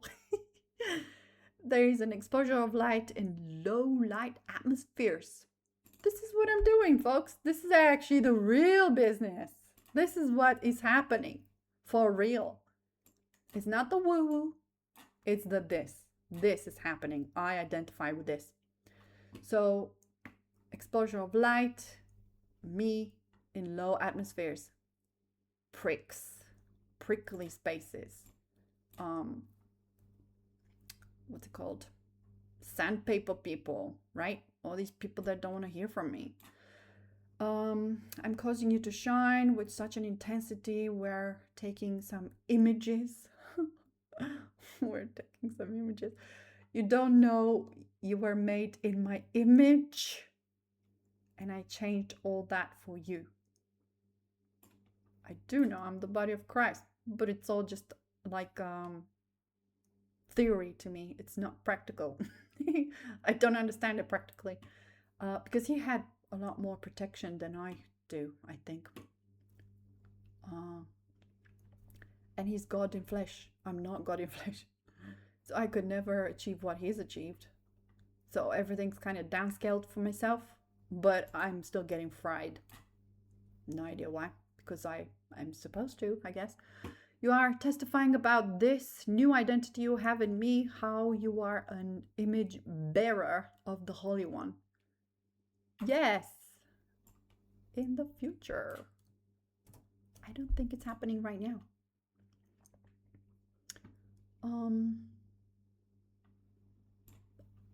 I don't even know if I'm supposed to say I'm the mother of God as much as I used to. I used to be okay because I had to condense the message to what's the most important, which I think is most important, which is the practical side, because people are more than happy to kick me out. So it's like, I have 1 minute to say everything I have to say now. It doesn't matter if I'm the mother of God or not, because people will still not believe anything I say anyway, even if it's whatever it is. It doesn't matter. People just don't get it. They don't care, don't get it, don't want to hear it. My imprint is deep in your DNA. Yes, I understand that because I've been the saints. That means daily Eucharist. And 2000 years ago, he shared his DNA with me through microchimerism. I said it so many times. Microchimerism. Because this is a term that humans can understand now. But he's literally given me his DNA 2000 years ago, plus the lifetimes as saints, meaning I had Mass every day with the Eucharist, every day, for 2000 years, more or less. Obviously, I had many incarnations, so, and some of them are in parallel with each other. This is why I'm the image bearer of the Holy One. Because of everything I've experienced, but I have no memory of anything. How is this useful? How is this sentence useful to me? Because it's just theory in my head. It's not practical. I don't understand it. I don't feel like I am him. I barely understand what he's saying. So yeah, people must hear about our communication. Well, this is all I can give you. Our love relationship with one another, well, I don't know. Me and love, gosh, I'm a little bit parallel with that. I can care for people, yeah, but I guess that's love as well. But I'm a bit more serious than people expect me to be. I don't like buttering people. Because in many ways I'm superior to them, so why am I buttering? Nobody. I'm not buttering anybody in any way, shape, or form. So, people expect me to butter them, did you know? They come to me with such bullshit, implying that they're special. I'm like, really? Go get a break. Tell them how you know me. How do I know you? Well, it's been built on research, mostly. That's my strongest forte, I would say. The past, knowing my past. And I know a bit of the future, but my present, I know nothing. My pleasure rests upon you, beloved. You are shining bright in this hour and you are in no danger of burning out. Right. Okay. I don't know what that means. Yet again. I strengthen you. You can do more than you think by my spirit. Here we go. I can do more. Except I don't even understand anything. How can I do more if I don't understand? My grace is upon your life. Thank you. If only I knew what I'm doing. Yeah. Sorry, guys. It's like Chinese to me. A lot of it is Chinese. I'm reclaiming territory. This is something that came up the other day because I didn't see it like that. So I had to make a note of it because it makes a lot of sense. If you ever came across people that were told by source to visit places so they can ground information there and stuff like that. Yeah, I always thought it was stupid, and now I'm doing exactly the same thing. I don't know what they were doing, but I know what I'm doing. So maybe the concept was introduced so that I am not feeling too awkward about it when my turn comes. And these are some statements he made. You are my inner circle. Obviously, if I'm the body of Christ, it makes sense, doesn't it? But like I said, it's all theory to me. I'm not feeling anything practically. Larger footprint. So this is what I'm talking about in terms of seeing new churches. So I have another one on the list. And I have to visit Saturday or Sunday because he gave me the schedule but didn't give me the schedule. He gave me, and he said, call the office for the weekly mass because he couldn't give it to me by email apparently. I don't know what that was about. I asked for it. He gave me Saturday, Sunday. And then he said weekly, during the week, it's around 10. But sometimes it's not on and you have to check the schedule. I'm like, well, yeah, but I've just sent you an email. Why didn't you give it to me by email? Oh my God, people. So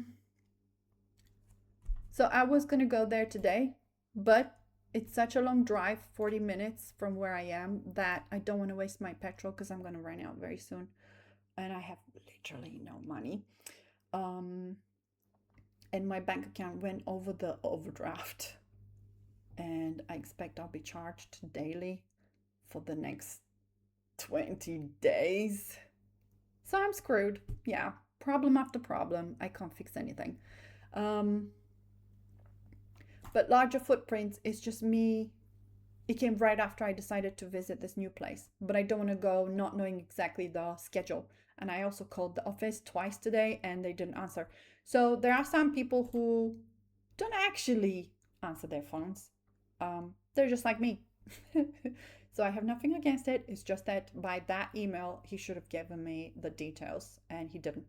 So I have to wait till Saturday or Sunday to go visit that place and plunk myself unexpectedly by the, what do you call it, thingy, right at the front. And have somebody voice there, no, you're not allowed. Obviously, it's going to happen. Probably they're going to shout at me and kick me out. Because that's the usual, you know. They're either like in a shock, and guess what? I don't even have that power anymore. I haven't got the conviction anymore. I lost it. So I'm not going to be, I'm more of a like, sorry, I'm just going to quickly say this for 1 minute and then disappear. That's me now. So yeah, trauma. Unfortunately, I respond much better to trauma than to waffle, dovey waffle from anybody. So yeah, it's sad, but true, which is why apparently I will receive more trauma because apparently I'm not grounded well enough to actually fight it. But actually, I'm not even allowed to fight it. I can't fight anything. I'm supposed to take it like an idiot, you know. And for that, I get medals but they're invisible, so nobody will see them. I do love sarcasm. You're on my inner circle, larger footprint. Yeah, so I'm seeing new places. I must use my voice. That's a must. I can't just go in front there and meow, meow, meow. I have to roar, roar, roar. Because I'm the body of Christ, if I don't do it right, it's like being an idiot in front of people. So yeah, I have to roar. Whenever I set foot in a place, I have to open my mouth to speak. It belongs to my reclaimed territory. So wherever I go, it's my reclaimed territory. Because what is this territory? Davidic dynasty. I forgot it existed. Guys, I'm so stressed these days. I forgot I am the leader of a dynasty. The whole world will belong to me by 2038 when I'm killed in Jerusalem and resurrected on third day. Fantastic, yeah? But I have to build this Davidic dynasty from scratch. The Lord is not coming back to what's today. What's today is just hell. He's not coming back to this. So I have to build the Davidic dynasty from scratch, which is what I'm doing right now. There you go. That's what I'm doing. So I didn't think of it like that. Davidic dynasty. Let me put it here. I am building the Davidic dynasty from scratch.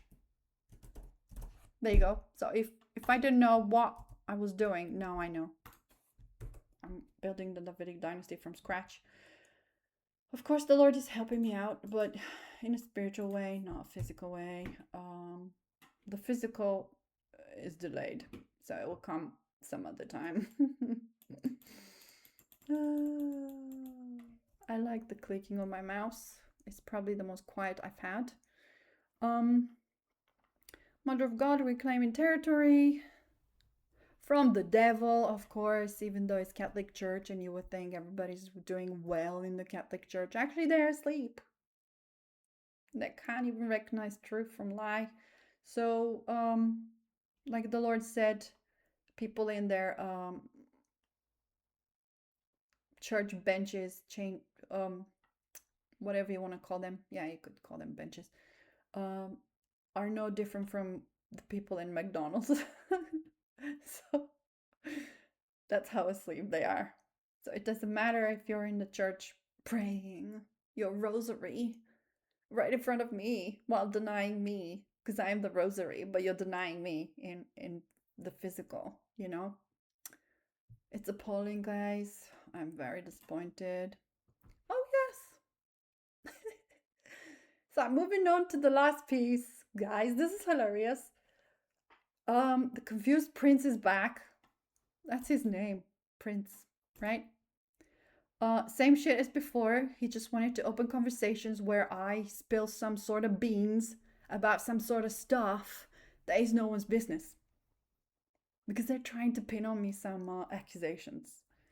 So they can get their foot in the door and come in my house in person. All right. Well, I'm not interested in any of that, so I don't get it at all. If I haven't called you for help, why are you calling me if you can't give me 1.7 million to make my dream come true and move off grid? That's all I want, guys. That's all I want. And I'm getting it from the Lord. He's given me magic money in the bank account. It's just gonna manifest. But only when I do the job. So you calling me about your bullshit, whatever it is, are worth nothing. You do not exist in my eyes. You don't exist.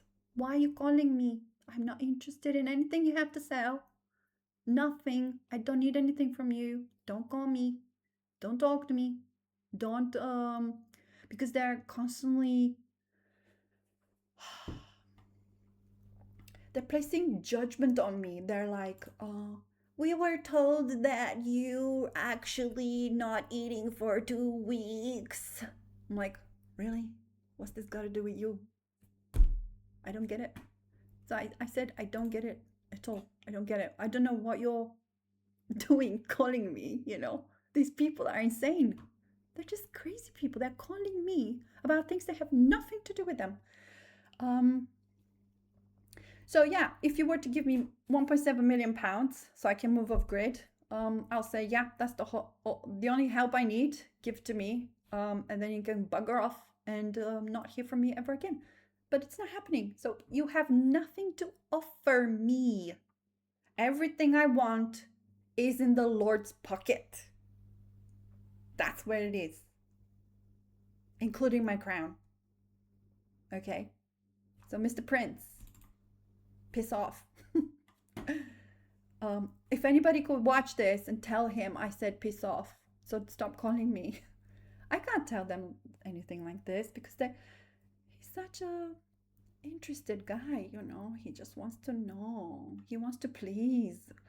But not me. He's not pleasing me because he keeps calling me. He just wants to please the organization he works for, which is demonic, of course. Why else would they call me? Why would anybody call me, man? I'm nobody. You don't need to call me. I'm nobody. Okay, that's the only help I need. I need 1.7 million pounds. Just in case you didn't know, I'll repeat it again. Yeah, a few times. I've said it many times before. So unless you're offering that to me, I'm not interested in your presence. Most of these people don't even have souls. Why are they calling me, you know? It's just weird. And guess what? That money will magically manifest in my bank account and it will be directly from the Lord for doing the jobs only the body of Christ can do.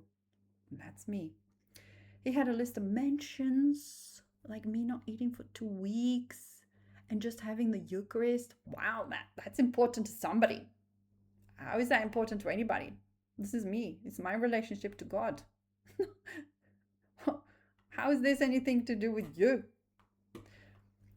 I don't have family here. I have not paid who knows what.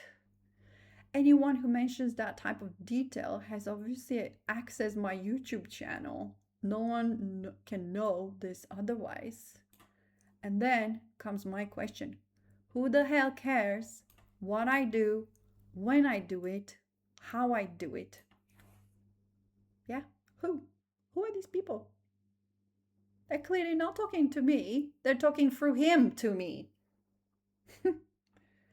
Little shits. Okay, I'm gonna put this here. Little shits. Whoever they are. Good luck, fellas. Good luck. That's my question. To the little shits. I am a queen of the universe. I can't even explain to you the anointing I have. Okay? So you're talking to me about your garbage, about not eating 2 weeks, having no family, and not paying something. Who cares? Who cares? Who are you? Little shits. Okay? Go away. I'm not interested. I'm not interested in anything to do with you. I picked up that phone call because I was playing solitaire and I was in a good mood because I always win at solitaire, you know. And so I thought, okay, if anybody needs a piece of my mind, this is the time. I can give it totally. And I did. So this has been my repetitive perspective for him. Who cares? Oh my God, cat just jumped on my desk. Thank you, baby. He just wants a scratch. Okay, you're in the way of the microphone. So, who needs to know when I go to the toilet to shit? How is this information helping anyone in this freaking world? I'm surrounded by insane people, and that's about it. Like I said, I do not work with any organizations, folks. I don't give a damn about you. I don't care. You don't exist. I told him, you do not exist. You're not real. You don't exist in my life. I don't think he understood. He even tried to shove a social worker visit in my house for fun. I had to turn the talk around a bit to see if he has more than one neuron in that empty brain of his.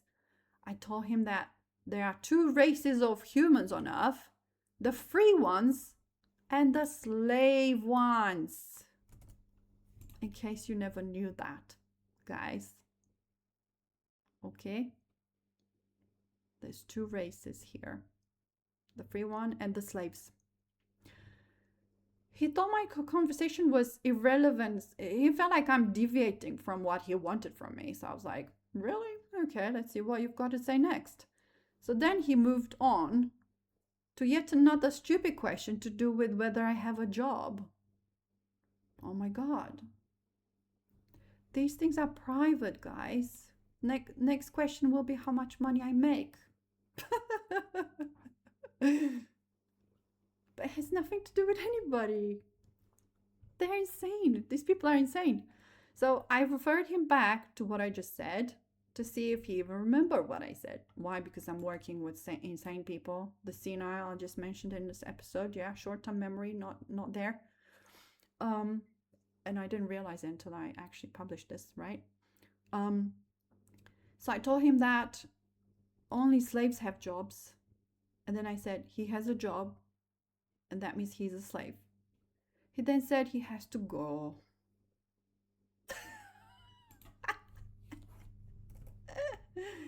So, guys, I don't know. Nothing sticks. Nothing sticks to me. I'm really not interested in anything. I am focused. I understand I'm focused. I'm trying to do the Lord's will, because if I don't,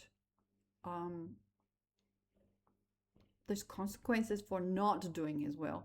You can't call yourself the body of Christ and then not do his will. So that's my logic. And because the Lord showed me so many details about myself, so going back thousands of years and going into the future a little bit, so I know so much, just so that I'm perfectly grounded in his presence, right? And everything I presented to you in this YouTube channel so far was to kind of explain to you that I'm not like anybody else. I'm actually more solid, more sane than anybody you've ever met. I do not like not having things settled in my mind.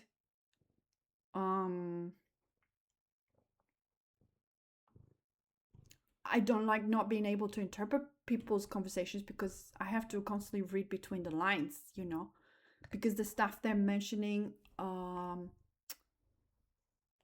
is always linked to something else, because they're inferring something. Yeah, they're suggesting, they're trying to pinpoint ways to unravel me, if you will. Right? I don't know if you ever come across that concept. Yes, baby. Yeah, you are happy, aren't you? I'm petting him with my left hand, but I'm not left-handed. So I'm expecting him to give me a chew in a minute. Because it's awkward at the same time. Right, cat? Yeah. Right, he's climbing on everything now. Oh, gosh. Okay, baby. Sorry, I moved too fast for him. He's a scaredy cat, so if I move too fast, he will misinterpret my reasoning. So he had to get off. Wow, he's so dirty. He's made my desk black. He's been in dust, I guess. Right, folks. This has been my stupid day so far. It's literally, what is that? Almost 5 p.m. now. Sorry if it's too long or too full of garbage. It's my perception. I'm trying to figure out my perception and what I'm supposed to be doing, how, why, when, where. And dealing with people like this is just so irritating. I wish they stopped, because, well, first of all, I'll probably never answer a number that I don't usually answer these phone numbers, you know, if I don't know who it is. Obviously, I never save the numbers, which means they're not important, which means I don't care if you're calling or not. But other than that, yeah, I would like a normal life, please. But I think I'm just a month away from it. Um, and I'm very sad about that because I would really like to get on with more serious things. And I don't even know why this is building block to what's to come. I don't get it. It's like what's so important that I am rejected and attacked by people even physically, you know? What's how is that going to help me when I'm with Joseph? Because right now I'm not with him, right? So I can't rely on a guide, that kind of guidance, like real physical guidance, which is actually I'm putting more worth on a physical guidance, somebody who actually understands everything better than me,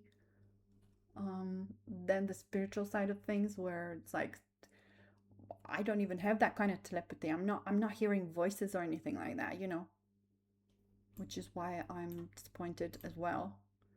Um, because you can get a lot more information through hearing the Lord, but I don't have that. So why do I have to constantly work blindfolded? You know, that's what's irritating. I want more information and I want to not be blindfolded because I've actually seen it in my hypnosis. I went from darkness to light. And I know I have to receive a body upgrade and stuff like that. But when is all this coming? What am I building towards? How is this building towards anything? You know.